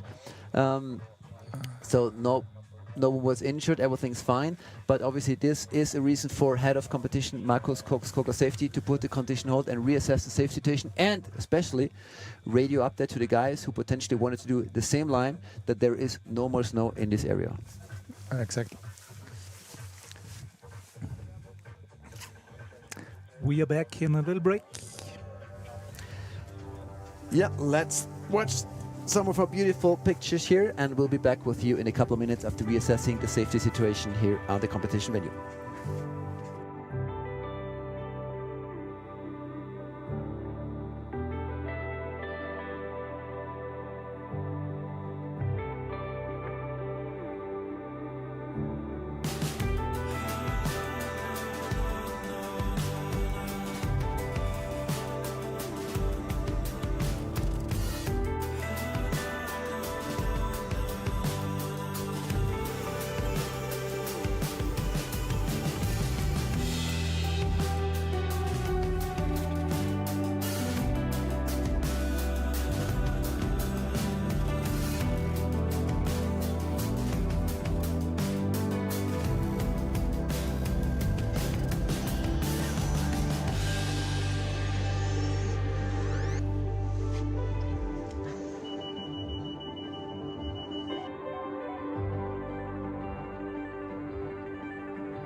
Welcome back here at the Freeride World Tour Challenger by Orange at the Kitzsteinhorn, Zell am See-Kaprun. Ladies and gentlemen, we had an awesome show so far.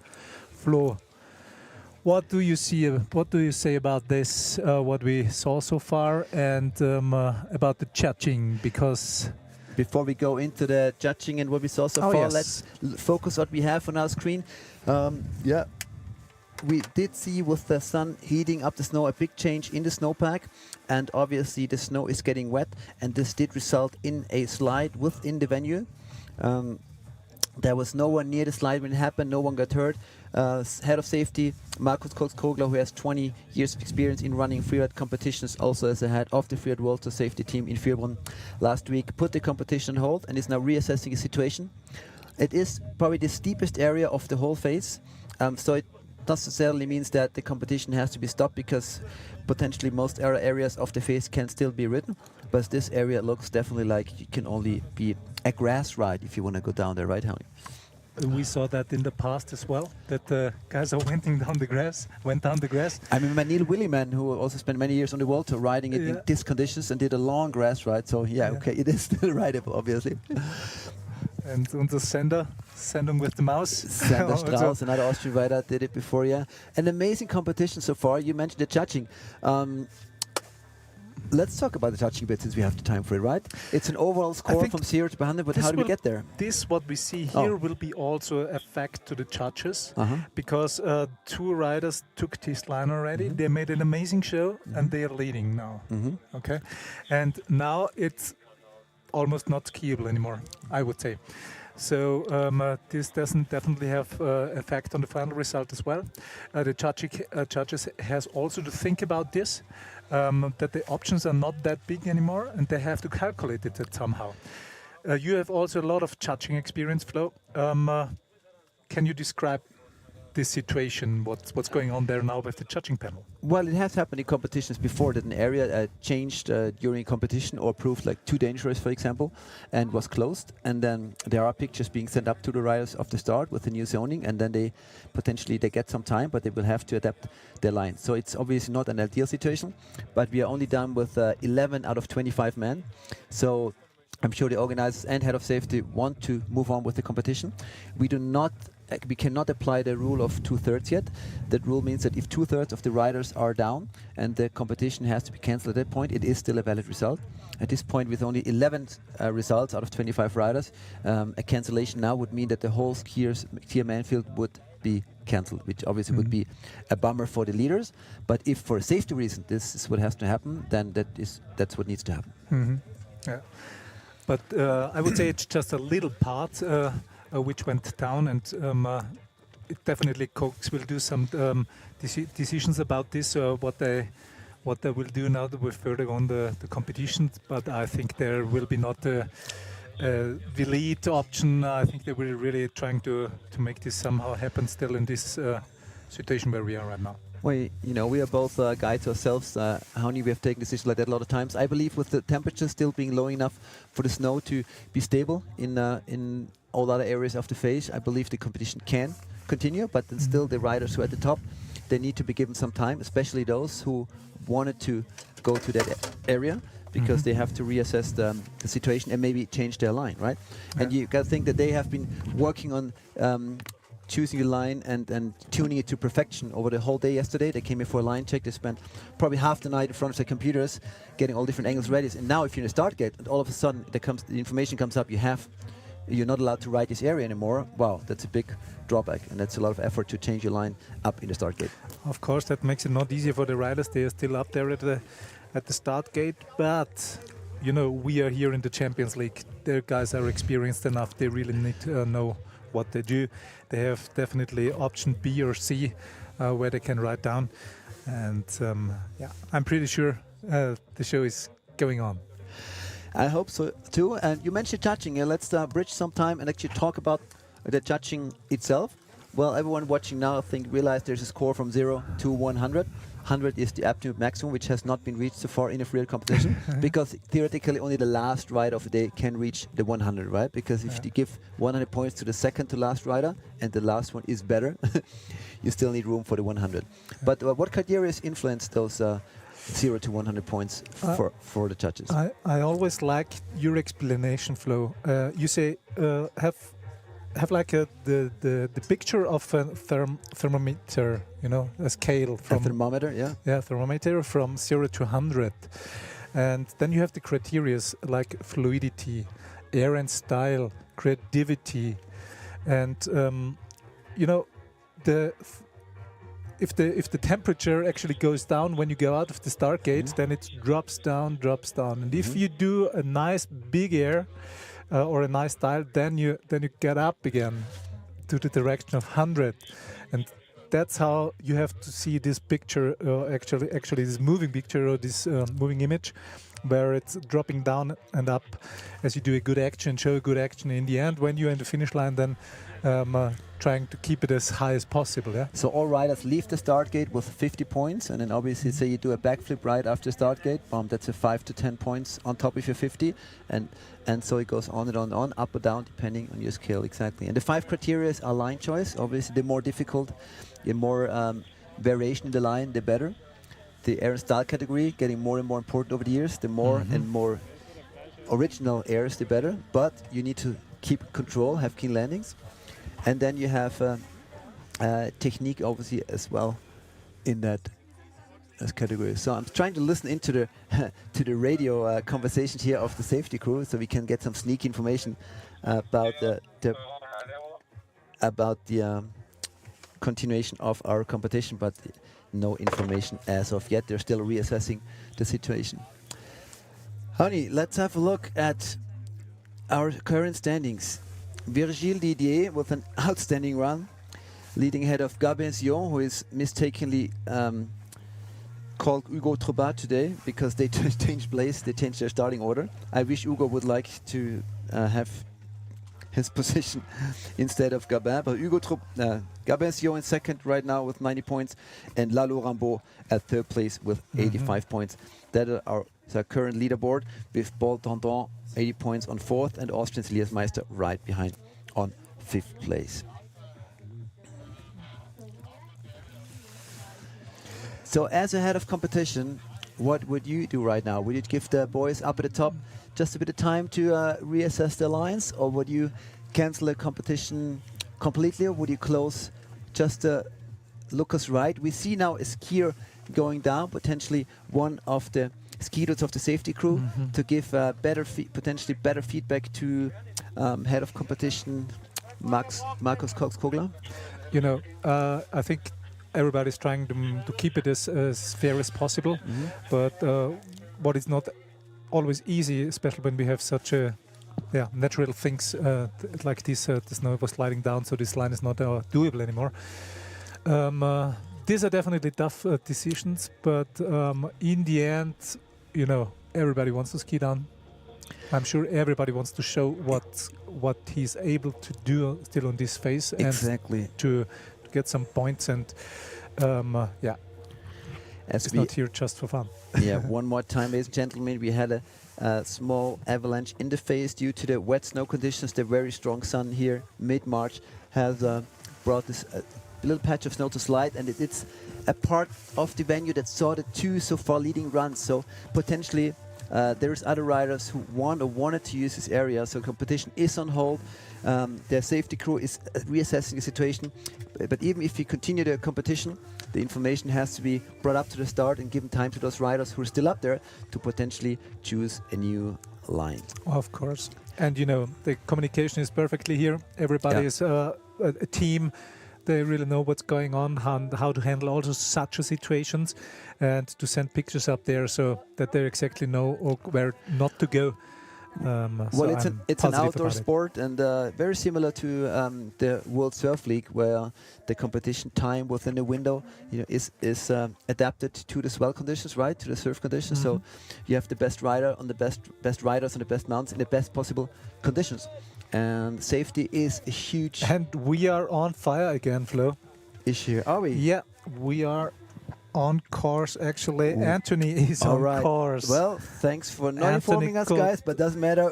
Competition is continuing. Anthony starting with Becky here on the mandatory first cliff. And also he's going on the traverse, doing another back. He stomped it perfectly. Super strong. Anthony, part of the Les Arcs free ski community. 6 of those riders here today. Not easy for him after a 20-minute competition break And to be the first in the start gate. Nevertheless, a flawless run so far. Beautiful. Such a strong team, those guys, huh?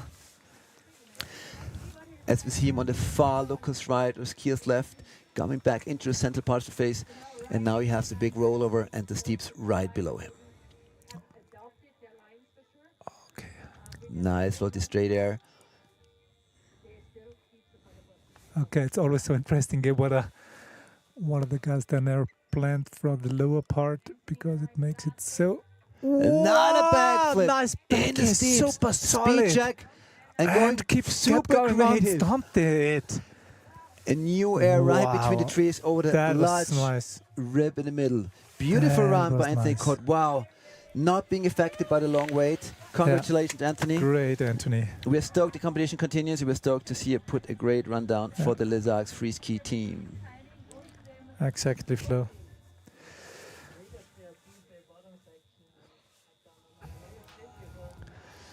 So if you want to know anything special about Anthony, listening now, he already skied a volcano. He lost a front tooth. And he and his mom have the same haircut. I want to see him without the helmet. That is true insider information. What is on there? Joyeux anniversaire à Zeb. Oh, that's got to be. Who is it? Which Zeb is it? That would be nice to know. Maybe his coach. Oh, probably. No, it's Saf. I think it's Xavier. So hard to tell. Maybe can tell us later in an interview as we're waiting for Anthony Court's scorer.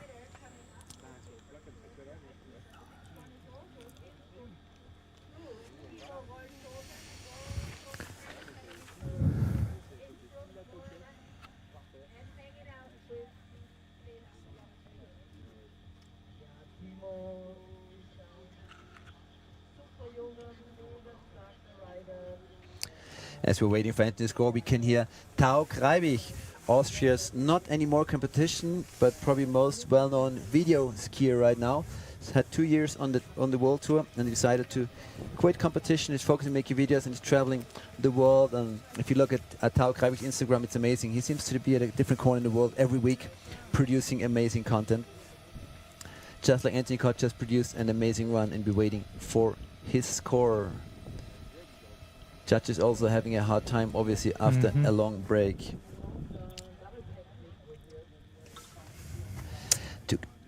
To be on the podium for now, he has to beat Lalo Rambo's 85 points. 87 points. And he does so. Anthony. 87. Awesome. Cool. Congratulations, Free Ski Academy Les Arcs. Means That means great job. That means you're ready for Timo Röshofen from Germany. St. Anton being his home ground.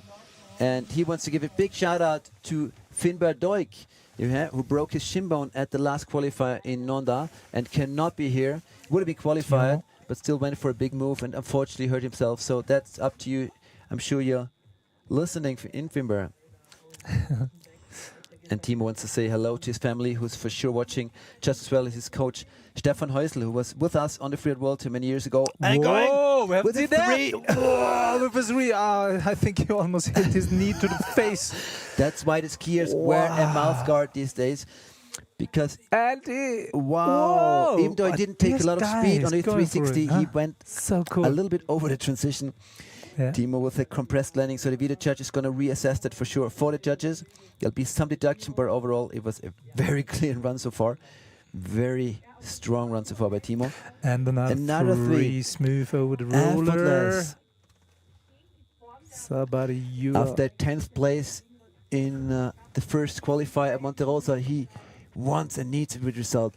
Very nice run so far. A lot of variation, a lot of took it airs. on the smaller side, but that was probably smart, especially on these landings so. there. And looks like he's going through the pyramid that we've seen He's going Paul for the Danton pyramid. hit as well. He's going for the pyramid. Here's an extra turn. And on the highest point, and he's dropping it and stomp it. Nice, smart. Very smart run.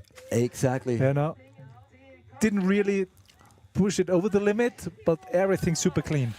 Fluidity, amazing. showed his combination of skills of big mountain and free riding in freestyle imperfection, right? Yeah. Turning every So single good. jump up there into freestyle jump. And if you say he didn't push it, well, if you see the replay of the 360 at the top, I think you can't push it much more. No, backflip I mean, push it overshooting over the landings. limit, you know, Okay, push it on these not over the limit. conditions. Also this one was definitely... That was... yeah. So if we have any deductions by the judges for his run, it would be for the landing of this cliff, because he was definitely far in the backseat there, Look how but smooth. made up for it with a lot of smooth airs. So the snow is still good to ride. And he's hanging out with Sarah Bacher there at the finish area. Also going to be close now, huh? Yeah, podium. Timo Rolshofen. Wow. So the level for the podium has moved up to 87 points that Anthony caught, who was the rider just before Timmy. Timo wants to say hello to his family, by the way. They all was watching. I'm sure his brother as well is going to follow up very soon. Just, I think, 1 or 2 years young and already ripping. And all the comps he enters. Yeah, the judges, they take a little longer now, huh?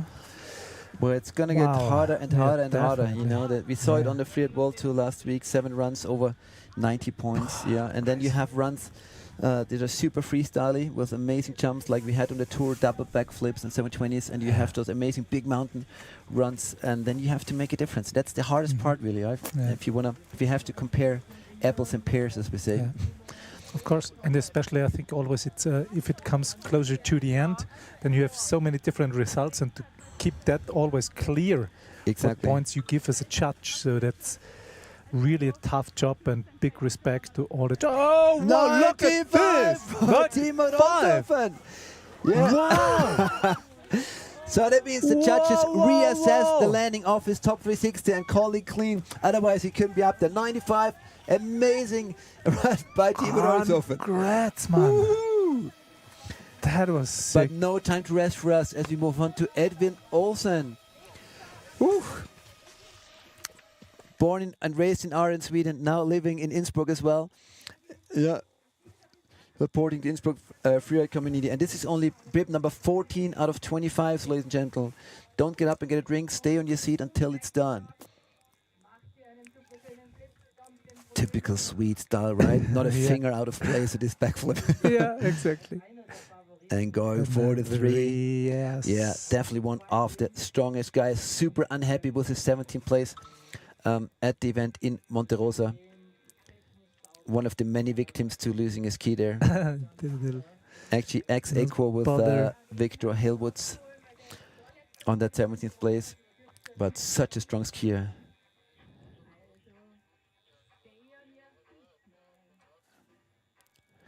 Won the Engadin Snow qualifier, won La Rosière qualifier. So 2 4-star victories in years before the challenges. Okay, that was unexpected, but Wow. In the year before the Reaching challenges, up. he would have qualified for the tour already by that. Is he going for that triple as well?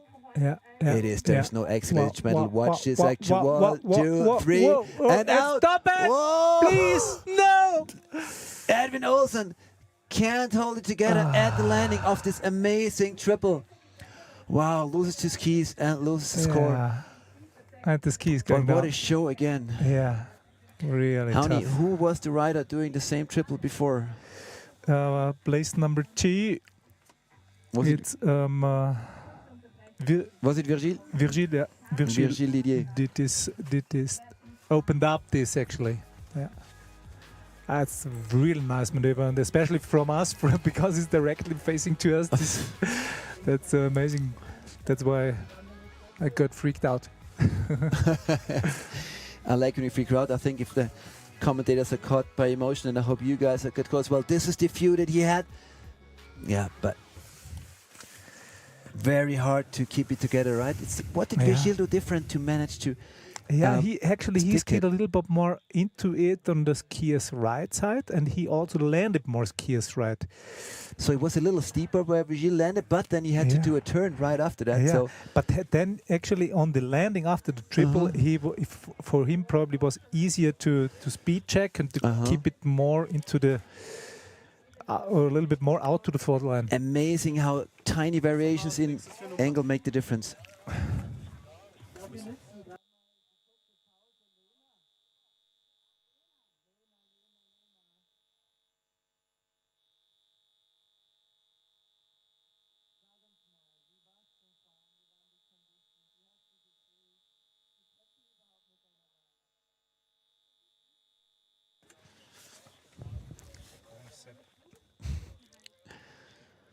Quick interruption here by the drone pilots who are getting their gear ready. It's so amazing how you ride those. When we were competing, we still had the helicopters above our heads. They were noisy, they were stinky, they were loud, they ate up a lot of fuel. Downwash, I remember you on the Morocco in Fieberbrunn when you got the downward from the helicopter, you couldn't see. Yeah, it was anymore. very annoying at times. You were up there, the quiet in your tunnel, in your zone, right seconds before the start, and then you saw the helicopter come and it would park like 10 meters above your head, and you were blind and deaf, and we didn't really like that. So the drones make a huge difference these days, right?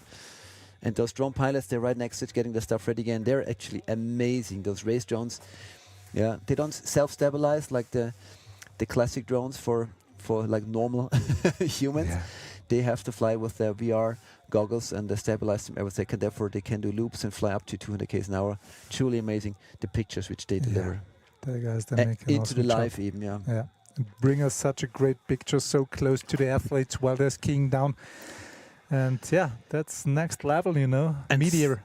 And so close also for Edwin Olsen between glory and disaster, being one of the ruling riders this year on the Freeride World Qualifiers, with numerous victories on the 4 stars, and now he has 2 crashes, 2 no scores from the 2 first events.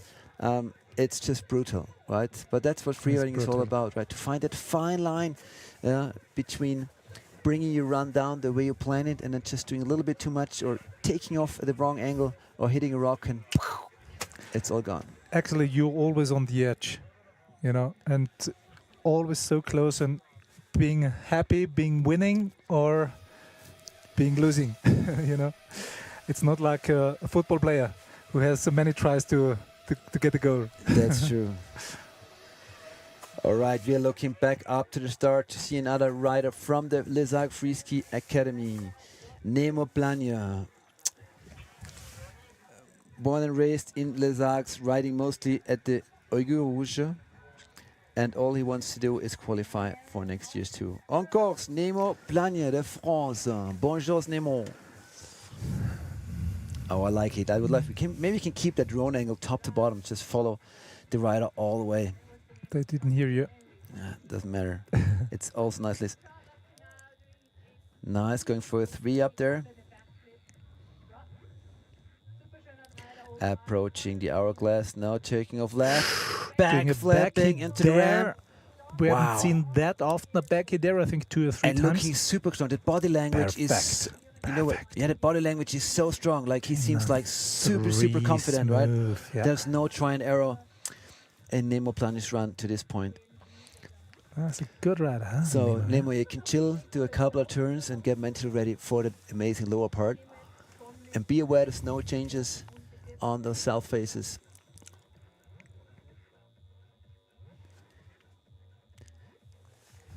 Yeah, very different the snowpack to the snowboarders at 8:30 in the morning. Oh no! Yeah. Look at this. The conditions are super tough here right now in this Okay, section approaching there. the 360 air. Right Yeah, side 3. Over rotating. And that was very untypical. Seemed so much in control until the takeoff of that 360. Definitely underjudged and estimated the flight time he had. Then he was done with his rotation and still 2 meters in the air. Yeah. Name a plan from France. Keeps going. Oh no. That's a very grumpy Nemo. I can imagine. Oh, see, you Because can't he believe did it. a great job. He felt so under control. Yeah. He looked so confident until, look at this, like so casual. And this takeoff is just unreal. It's not steep there to land. That It's was still such a clean putting backy. it to the ground. Very clean. Also the 3, super Super nice. smooth. And then let's see what Then happened here. there. So he's taking off, rotating, and he's just done with his rotation. Yeah. And not done with his rotation, but still up in the air. So classic over rotation.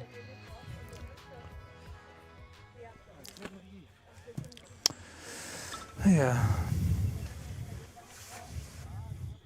tough. Well, guys. 5 out of 15 riders losing a ski, including Maximilien Migel, Nemo Planier, and Theo Vuillermoz crashing but not losing ski. So that's more than half the riders having troubles in the runs. Hopefully not Gabriel Breton, who was up there already for this morning. For those who don't know yet, Gabriel Breton competes in skiing and snowboarding, and he already rode his face in powder this morning at 8:30. Took the gondola, changed to ski boots and skis, took the gondola, hiked for 30 minutes up to the start, and shows us a great backflip. Here. And actually, a bonus feature at the top, one more feature than the others. Yeah, going all the way to the locals ride. Gabriel, it's amazing. He was on the Field World Tour with his snowboard this winter. Yeah, didn't make the cut and wants to be back on tour. And that's a new jump here. Nice one. Nice variation, super strong upper part. I can't believe it. It doesn't look like, I was going to say it doesn't look like he's a snowboarder, but obviously now he's a skier. But he doesn't look Is he a tired snowboarder or a at all. skier now? Now he is a skier. Yeah, but actually, not 3. Because then I would say he's an amazing skier for a snowboarder, but actually he's an amazing skier without doing both. It's just crazy. Well, an amazing sportsman for sure. Opening up in USA as well. Wow. This guy. This is a crazy place to go to. Yeah, buddy. Matthias Handel, Look at this. going all man next to me and So racing cool. down in GS turns to the finish line. Stay on your feet, Stay, Gabriel. You're not in the finish yet. I can't hold myself, buddy. Look at this. Yeah. Even the drone pilot outside is taking his hands off the I'm a remote control. big fan of this guy now as well, Flo. Yeah, no, you've always been a big fan of snowboarders, and with Gabriel Breton being such a great skier, you can't do any different. Look at it. Oh, so We have to replay great show. of his run. Together Finding- with his story. It's a great and show. And 2 new entries. great guy. So solid. New entry at the rip in the upper part, and then What also the new fuck? entry into the lower part of the face, and then just Look at 3 this. turns really from here. Look at it. Yeah. He lands it, and that's pretty much it. 3 more turns as he was at the finish. Yeah. For one of the Yeah, fastest buddy. bottom part we're seeing. Félicitations, Gabriel Breton. Incroyable la performance en ski Incroyable, et avec la planche. incroyable. Ouais, c'est incroyable. C'est Incroyable. incroyable. Respect. Wow. Gabriel Breton skiing in the Val d'Ali. Super cool. He's been skiing and snowboarding his whole life, he said. So, yeah, well, yeah. you can tell. Keep going like this, Yeah. buddy. And you know what? It's about 4 weeks until he's going to be a daddy. Ah, really? So I think you should give him one of your daddies on ski stickers. Yeah, probably. He's getting one that is of ski stickers. then. Exactly. Well, for those who know, Matthias Handel, a former World Tour rider and World Tour competition, disqualified. Why disqualified? Did he ride an area which he was not supposed to go to? Oh shit! It was the whole range over there was probably closed. I don't know. Maybe the riders have some information which we don't. I do not know anything about a change of the No. terrain. That I'm is sorry for him. very hard to hear. I hope there was not an information misflow from the judges to and head of organization to the start, because I would be very surprised if Gabriel Breton would go to a closed area knowing that it is closed. So there is obviously some room for discussions, but not now, because we have another 9 riders up in the start gate, and the first of those is our second Swede, Niels Verzen.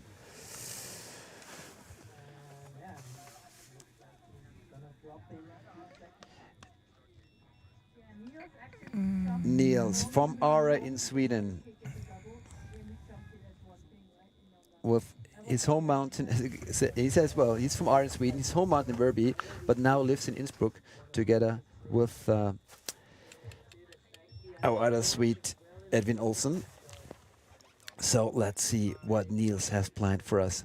He's looking very strong in the rankings with a 4th place from the Monte Rosa event last week. So actually right now within the 4 riders who are going to be granted a spot on the Freeride World Tour 2025. Hello, good night, Niels. Honey, do you know any Swedish good luck words for him? No. Stomp. Wow, some of those backflips are just so perfect. Yeah. It's unreal. you just see the Swedish from the style. Huh? They have you can watch a Swedish pro skier, then you see the style that they are all in a way somehow similar. Well, you know, we grew up in Tyrol riding powder. They grew up in Sweden riding hardpack and a lot of hard slopes. So that makes for such a perfect technique in their riding, and that obviously helps them. And that's why, even though we don't have a lot of Swedes pushing into the qualifiers and World Tour, those who do are usually among the very best. That's right. And that's what you said with the hardback conditions they have up there. That's the reason why they are such a good stomp machines, as we say. You know, they are landing the really impossible Stomp machines. They are the masters of Stomp Town. Yeah. What is he doing now? Wow. Also approaching that triple air with some slough falling, and they're looking super spectacular. Wow. But also going a bit too far to the Lucas right, I think. Yeah, Virgil just made this so smart. Hit the bomb off his friend. Nevertheless, continuing, doing a beautiful 360 at the exit of the face. But it was a full crash with a rotation without losing his keys. So the Swedes going down at the triple. It's super hard to land this maneuver up there. So I think you can't even judge Virgil's move there. High enough. Virgil sitting in second place. That's right. The only one so far out of 3 people to manage this. Probably Virgil. He was one of the first. No, he was bib number 8. Yeah. So the conditions quickly changed until now. You know, we had a little break and so on. I don't know what is at least 40 minutes or something like this, I would say. So it's not getting easier to land this maneuver here. Exactly into the bomb hole, huh? And we are waiting for Niels Versen's score.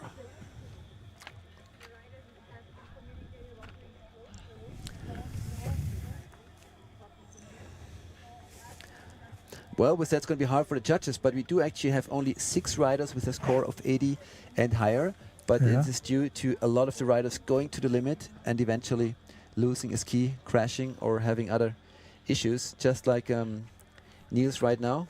Totally capable of a winning run, but unfortunately with a big mistake in the steeps after a spectacular triple. That's the problem. That's the problem. How would you still dare to go down the face today?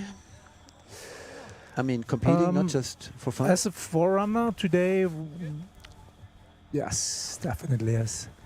Competing now after all the tracks, I don't know.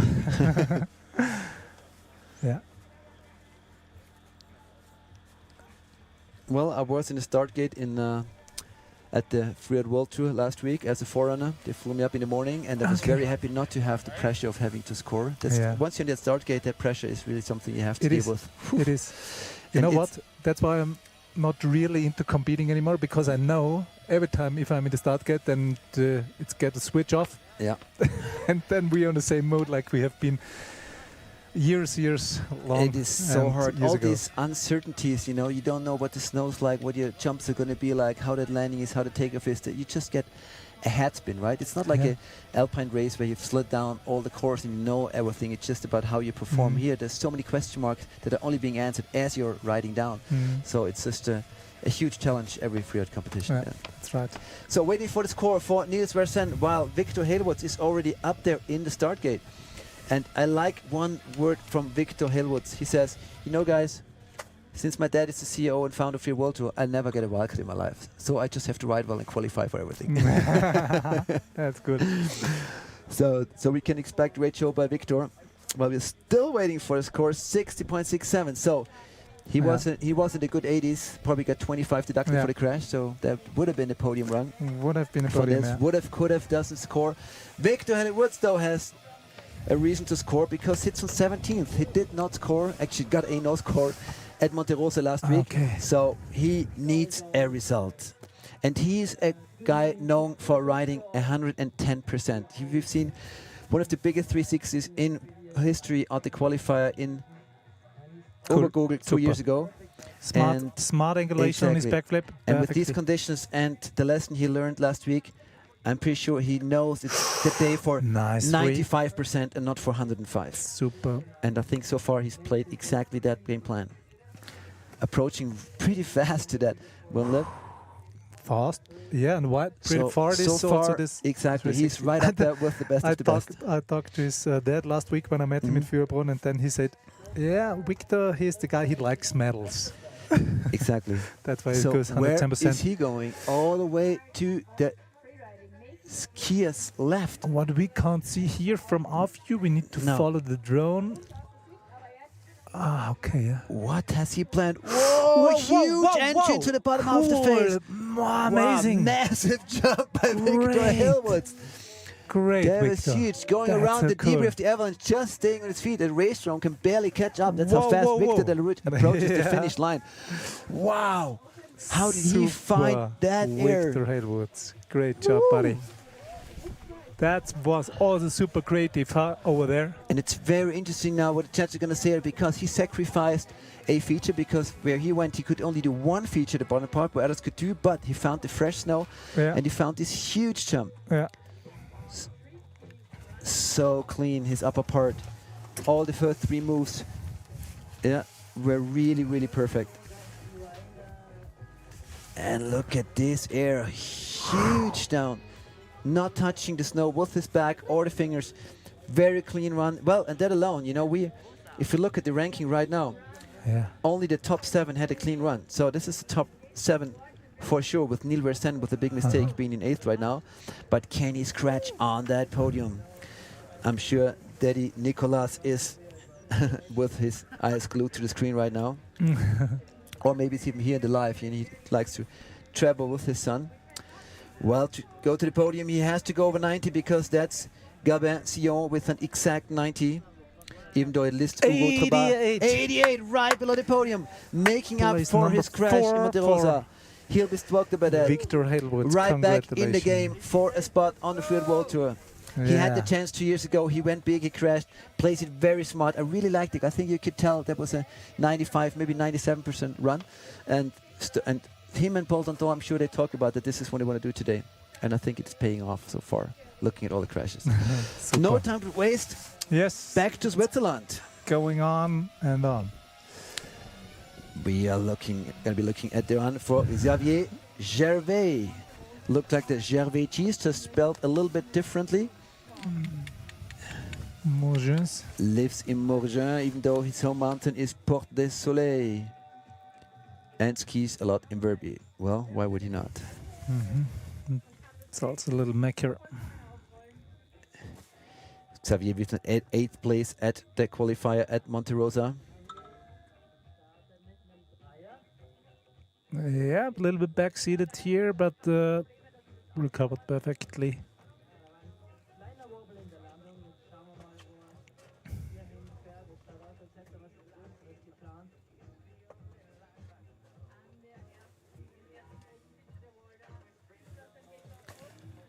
Yeah, it's very good. Very good, smooth. Nice spread eagle. Yeah, Here. looks like it was going to go for a Screaming Seaman for a second, but not enough airtime for that. Screaming Seaman is, and you put your one ski behind the other in the air, very difficult move. Yeah. Xavier It's in the- Gervais.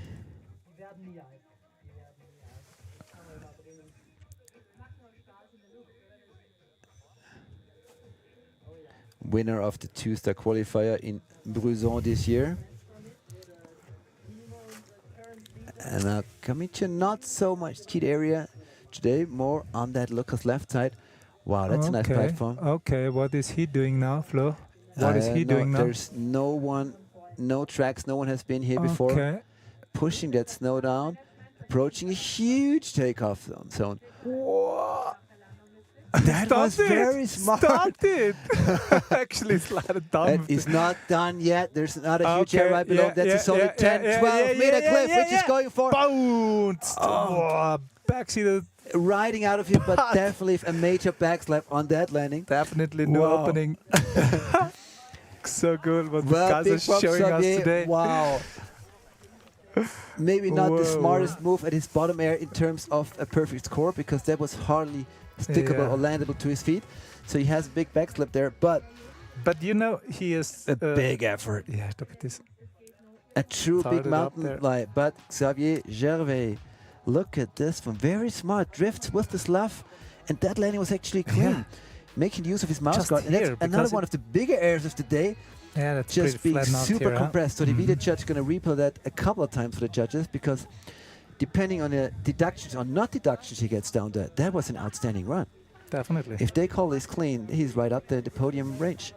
Yeah. Wow, Xavier Gervais, he's anxiously waiting for a score. I do not dare to give any hint on how that's going to be judged, because judges have to be the judge. Edward is therefore he replays to the landing, which is questionable, plays it a couple of times, and then the judges together decide if there should be any punishments or if it was clean, and then he will take the full point of this feature on into his final score.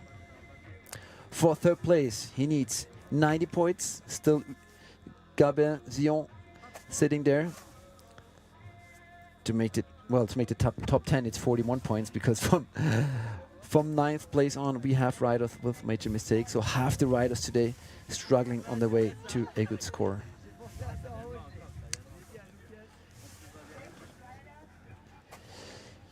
Ladies and gentlemen, 6 more riders to go as we are waiting for the score of Xavier Gervais with a run with one of the major cliff drops of the day. In the lead right now, Timo Rolshofen from Germany with an amazing run. And 76 for Xavier Gervais, that's 8th place. So, to me, a solid score, given the fact that he probably got some deduction for that last jump. Yeah. He was definitely very close to the podium. And the next rider already on course is Leo Drouet, another one of the amazing Free Ski Academy from Les Arcs. The last one today of this crew of friends who ride together, ski together, train together. And they do those backflips so effortless. It is truly amazing. And he's super stoked to be part of the challenges. Bit of a bump back on the landing off the backflip. There's not much more but powder I think left. he was the first one who did 2 backflips in a row. The other ones did a backy or a 3 or the opposite around. And here another 3. But the landing wasn't super clean, as you Well, said already. when these guys ride, it's like a gunfire of the Free Ski Academy, right? They shoot, each of them does a similar run, and one of them would always be near the top. Yeah, that's crazy. Julie Macy. I switched to live view again. So great to see. Flow the air over the roller, and now we have him right in front of us, so close. What does have Leo for us at the bottom part?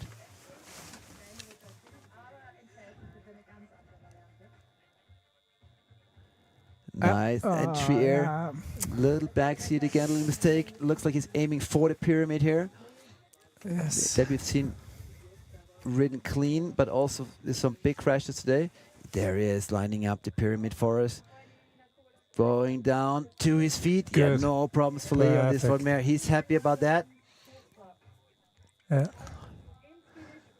Looks like the landing is better now at the pyramid than before. It's still a bomb hole, but it's better to control probably. Who was the rider who lost the first one to ski this and lost the ski? We talked about it after the snowboarders, that if it gets skied out more, there will be less of the sticky snow there, and it'll be actually easier for the skiers to stick it. And that's probably what his coach Xavier told him: stick right to the tracks of the other riders, and it's deep enough to land in the tracks of the other riders. You're not gonna lose a ski which gets stuck in the deep and wet snow. It's not Here we bomb see it hole, again. it's more at the track out. It's like a trend, yeah.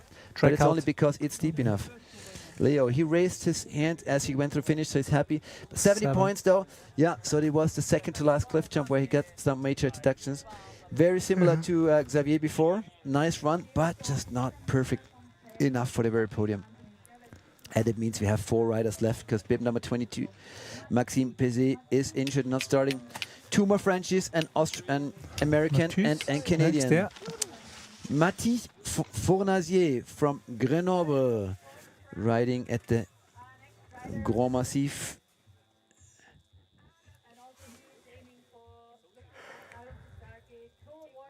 It's make or break is what he is telling us about his strategy. So different backy as we have seen so far with a little grab. And a very important note for Mathis: he has no ski sponsor at the moment. Okay. So I can't believe there's no company out there. Whoa! backflipping the hourglass into perfection. One of the most amazing moves of the day. I can't believe it. Mathieu Fournier, the guy without a ski sponsor. Can someone please send him a pair of skis straight away? Yes. 2 backflips, including one of the biggest of the day, Wow, and a yeah. 360. How did he find that tranny? So I don't perfect. know. I didn't see the takeoff Yeah, actually. I Then he know- was coming out of a backflip. I know why Backstage is putting the ranks in there. Timo Rösel of 95. If he keeps skiing like that, then Timo's first place is definitely in danger. By Mathieu Fournier from Okay. the Grand Massif. So, This guy, and is going for and it. he was so smart in the way he chose that jump up there. Look So I'm at pretty this. sure he Look has at something this. smart Where planned is here he as coming well. up? Same Okay, line here as Leo drove before. Ah, he dropped it but a lot nicely. cleaner, and I believe he will go Probably- for that pyramid again. Yeah, that's what I That's what you're going to say. thought. Yeah. Oh, Well, why would he not? but from a Up to the different pyramid, direction. quick Keep speed on check, moving. and Speed land. check. Land is smooth. Run out and super power. Big round of applause. Wow. Very Lead way. nice. We haven't seen such a clean Yeah. and perfect run in a while. That's definitely a threat to the podium right now. I really want to see the Wow. recap now, where he took the takeoff from up there when they came up with the backflip. Matthias Fournier from France, the guy without a ski sponsor, leaves Matthias Haunola speechless. Yeah, look at this. It's a- Never saw a takeoff No, from me neither. this. Wow. Really smart. Yeah, Really smart. Actually getting a bit of shadow there in the landing of the buddy, pyramid. It seems great to make job. it easier. Great job. Matthias, he was only Matthias. 20th at the Monte Rosa event, so but he definitely finished higher today. Well, Yes. third place is still Gabin Sion with 90 points, so this is where he wants to be. On the podium is where you He's want to be knocking at all on the times. podium. He's definitely knocking on the podium. Well, I should stop saying it, right? I promised I'm not going to make any more guesses. Also, Paul Danton had a very strong run with 80 points, and he's on 7th place. So let's see where Matthias ends up. I think it will be close to the 90. That's my gut feeling.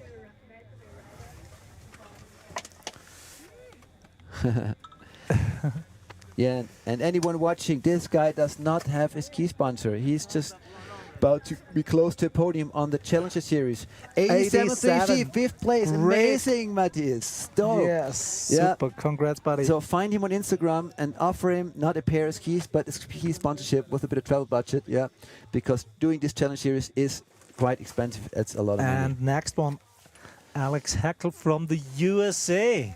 Our only American rider, because the Americans typically compete in their overseas league.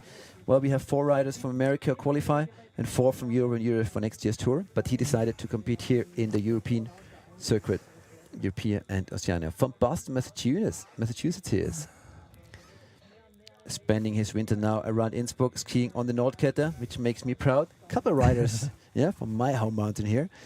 Super stoked. Where did he go? Yeah, good question. Here is coming up with the 3. Woo. He's a 2 times X Games medalist, yeah? X Games medals are some of the Okay. most sought after medals in the world. Definitely not in freeriding, yeah? But in freestyle, I'm not sure about the discipline. If it was halfpipe, slopestyle, or whatever else. We need to ask him where he But made the I'm medals. stoked to have former freestylers here on the challenges of the Freeride World Tour. Nice next cliff. Turning into a double. And what's he going to show us in that very lower part? The pyramid has seen a lot of traffic now with the skiers. Yeah. Yeah. Probably rated up to the start that the landing is nice. It's kind of getting the shade again. So the Yeah. landing's probably getting a bit harder, which just makes for less gluey snow. And it's definitely where he's going. The pyramid that has swallowed 1 or 2 Come on, riders buddy. today. Come on, whoa, head drag 3, landed! Oh, incredible move by Alex Heckel. Whoa, that's a fun. Yeah, that's typical USA guys. So they're always doing something special in the final move, and well, like what he did, hand direct 3 over the The pyramid. show factor. Haven't seen that. The Jobba. show factor being something that the Americans love at their competitions. They also He have a started sick. pretty smooth, and then he Yeah. really charged it until the end, huh? So Yeah. cool. There's always a sick bird award for the most crazy move on American Yeah. freeride contest. We don't have that too much at European comps, but that is But we should definitely a bring that special up move. Look again, at huh? that one. Head So over 3, stylish. head over heels, upside down. Right, 10 meters in Stomp the it. air. Beautiful air by Alex Hackel. Great job, Alex. And you got to great think, if job. this cliff jump is worth 8 to 10 points, and you do a move like that, you Yeah. almost double your points. Yeah. So he's in for a great score, Alex Hackel. Yeah. Wow, let's look again. Gabin Sion has been sitting on third place for a 1,000. long time now with 90 points. So Matthias von Essie had a great run. He managed to go up to 87, just pushing Anthony Cott one back. Yeah. Victor Hill was in between on fourth place, 88, and 82 for Alex Hackel, which is 8th place. Well, still a big improvement from a 23rd from the run in Monte Rosa. And that leaves us with 2 riders, and those 2 riders are very special. 1, we have the winner of last week's event of Monte Rosa Challenger, and 2, we have the reigning junior freeride world champion. So 2 of the best free riders in the world right now. Top it off today. On course. The first being Benoit Lamour from France. From Barcelonette, actually. And Classics he won reverse. that event last Nice. week in such an amazing style. Probably with also on a smile. Yeah. Double back. Oh! And I lost the ski. And there goes the dream from 2 victories in a row. That's going to be a no score for Benoit Lamour. Well, he took a lot of speed for that backflip and landed in a pretty hard spot. Probably just exact landing of the right form. He bounced right back off into a front flip, and that took his key off. Not much he could do that any different rather than taking less speed at takeoff, Hani. What do you think? Yeah. Would have been probably the smarter way to go up there. A little less speed, because he almost, if I saw it right, lost his keys after he was landing. So that means he had a hard impact. We will get the recap soon. Winner of the Monte Rosa Challenger and the Nanda 4-star Freeride Qualifier. Look at it. Here comes the backflip, spots the landing. Look, after the double. Bounces right back off. It looked like he was landing on a hard surface. Yeah. Then he bounced off and he lost the ski right in after for the first tomahawk. Well, with 25 male skiers all level, and many of them taking that same line and going for that backflip, obviously the landings are not be any better. So I know 2 people are already very happy, and that's a Timo Rolshofen, who's guaranteed a podium. That's a Virgile Didier, who's guaranteed a podium. And the only one who can push these guys off is Lucas Bennett. And even though he crashed in the first Challenger in Monte Rosa and only finished 22nd, he's going to go all in. He's one of the youngest riders on the Challenger Tour.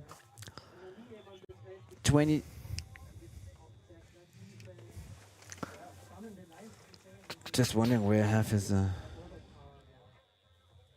yeah, exactly. 25. 19 years old, ruling freeride world champion among the juniors. And he just always says, you know, why holding back? I still have a whole career ahead of me.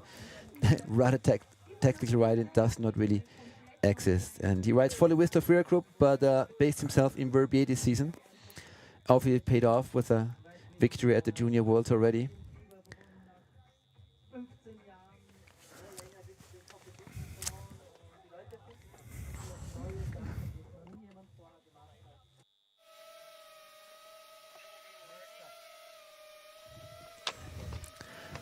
Lucas Bennett, and his credo is stay far from timid, only makes move when your heart is in it, and live the phrase, sky's the limit. Wow.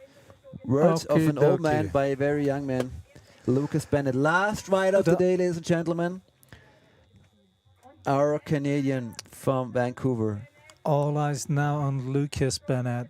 Cross fingers that he's showing us a great show and having a safe run all the way down on this amazing face. Beautiful 3 up there. At the Kitzsteinhorn. Passing by the hourglass. Obviously has a special entry planned there. Oh, Zell 3. That's 3. Oh. Wow, bounced pretty hard, landed pretty hard, and recovered. Recovers with a lucky bounce, I would say. Yeah, lucky bounce, which is a lot of points being deducted, but and it another was back. a flat That landing. was close. But he's still going for it. Gonna be hard to get up to the podium for Lucas with that landing up at this huge 360. But the way we know him is not gonna pull back because of that. It's gonna go big for sure in the lower part as well. Here's another 3 entering Wow. the steep part of the face. Not easy. It's just a rolling Yeah. takeoff. And looks like he's Still a going for the nice break. Virashil and Swedish triple.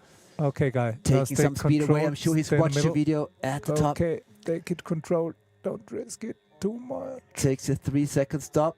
Yeah, okay. Smart. 1, 2, 3. Yeah, super. Very That's smart. how you That's do this, how you do know? it. That's how you do this. And that's how you do this. Another 3. Cool run, boy. Geil. Lucas Bennett at its Lucas finest. Bennett. And we have a last Young rider guy. of the day in the finish. Cool. Great show. A little bit unlucky on the top. He bounced pretty hard and stopped a little bit down on the fluidity. I can see the video judge's eyes are glued to the screen right now. Yeah. Yeah, replaying that landing off the top 360 a couple of times. Because with a clean landing, that's a serious threat to the podium, but it did really look like a lucky bounce. Not too easy to see it for us because we have this screen which is right in the sun, so very hard to see.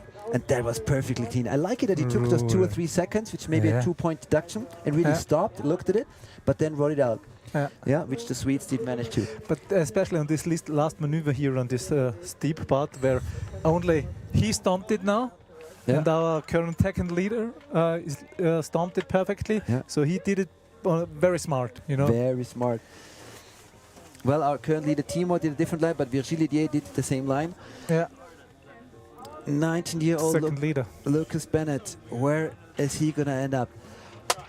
Wow, honey, what a show. Yeah, so cool, So huh? stoked to have you here today. A very emotional commentating morning. Really enjoyed it, guys. That's free riding on the highest level again what we have seen today, huh? The conditions became during the day not easier. No. But they were still charging to the last rider. Wow, big respect really to everybody who skied and or ride. Well, everybody's safe down here at this phase. I really hope for those riders who had major crashes and had to ski out to the side that they're fine, that we have no injuries. Yeah. Yeah, that's kind of the most important part. Yeah. Exciting day, even with a small avalanche and a temporary hold off the competition. But incredible action, big jumps, a lot of freestyle. And what I liked actually the most, great action throughout all 4 categories. Yeah, right? Yeah, definitely. So the idea to have the Definitely. snowboarders go in the morning in still powdery snow, I think totally paid off. They showed us a great show. And then the skiers in the getting trickier conditions throughout the day also showed an amazing show. With the last man down being Lucas Bennett, who had a great run, except for one, let's call it a bounce back after 360, where he overshot his landing a little bit. And so funny now. You know the big. So we see him, and then we see the judges. He's waiting. The judges are thinking really hard. Okay, what we do with this guy? Because that was great stuff he showed us, and great skiing he showed us, and he's really deserving some points for sure. Close to the podium at top 5. I have had runs where I thought it was a podium run, and then I was in the mid-70s and was super disappointed. But then I looked at the replay and I realized, well, I had my ass in the snow a lot stronger than I thought. So that does happen. You think it was a fairly clean landing, and then you're super angry with the judges because you don't know where those 20 points went. But then typically, after watching the runs, the riders are always satisfied because the judges do such a great job these days. They're so professional, and that's all they do. They judge. We commentate and we guess, but they judge. Yeah. And that will be probably the same for him now, what you were talking about. He probably thought, okay, it was a clean landing because it was a 4-point, but he stopped him down. It was a little bit backseated. Huh? Yeah, so I see him definitely up there on the podium, minus this points being deducted for this then he can landing. be lucky if he can reach hardly the top 5 or exactly. So even it's top 10, that's the question. See, he put snow to his mouth, so I believe. His teeth touched the knee. Yeah. And luckily, that's a good decision. For all young riders, upcoming new Freeride. Yeah, wear a mouth guard, don't lose your teeth. Yeah, exactly. Maybe Be even careful use a shin guard, a knee guard. Yeah. You know, back in nowadays, Flo, we were all sometimes riding with a full face helmet as well. Yeah, I know. And almost break my neck with hitting the full face. No kissing tonight at the upper ski and the after competition party for Lucas Bennett. We'll probably have ice on his lip for a while. better to go for whiskey on the rocks. Okay, go for whiskey rocks. I like your humor, honey. Ah, Eigentlich nicht logisch, aber bis jetzt Sehen habe wir ich die Results noch einmal, Max? Man kann aber einfach immer drauf wetten, dass es schon nicht passieren wird, weil die Wahrscheinlichkeit ist ja jetzt nicht extrem groß, aber ich glaube gerade beim Contest-Fahren, wo man oft mal Legen wir die Results ist ja nochmal alle ganz vier. anders als im Freifahren. Da mal vergeht einige Zeit, man weiß nicht, wie viele Landungszeiten sind. still waiting. So the judges have gotten up. They're not sitting anymore in the judges booth. That means the score must be in the And it's system here. already. Yeah, 86 for Lucas Bennett. Place Seventh for place. Lucas. I With think the it's a lucky good punch. I think it's a good compromise. Yeah. So Yeah, definitely. he probably would have been very top. That means we have a podium, and we'll see it here in a second. I'm sure the guys backstage prepared it already for us. Timo Relsov from Germany taking it home with an amazing 195 points. Wow, wow, wow. With Vigil Didier with one of the moves of the day over the triple for 93, and Gabin Sion with one of the most crazy moves of the day. Yeah, where we saw it later on Another third place. three riders with more than 90 points and followed by 88. So it was just a Wow. great happening And about today. 14 out of 24 riders down with a clean run. Yeah. The rest a victim to going 110% or the snow conditions. Well, let's look at all those rankings one time. We started snowboarders in the morning with Antonino from France leading the pack ahead of Gabin Bossan. Double victory for France with Rémi Barin from Switzerland. Not in third place. Not Barno, Cool. but Barin. Yeah, the pronouncing is good. And actually this... Yeah.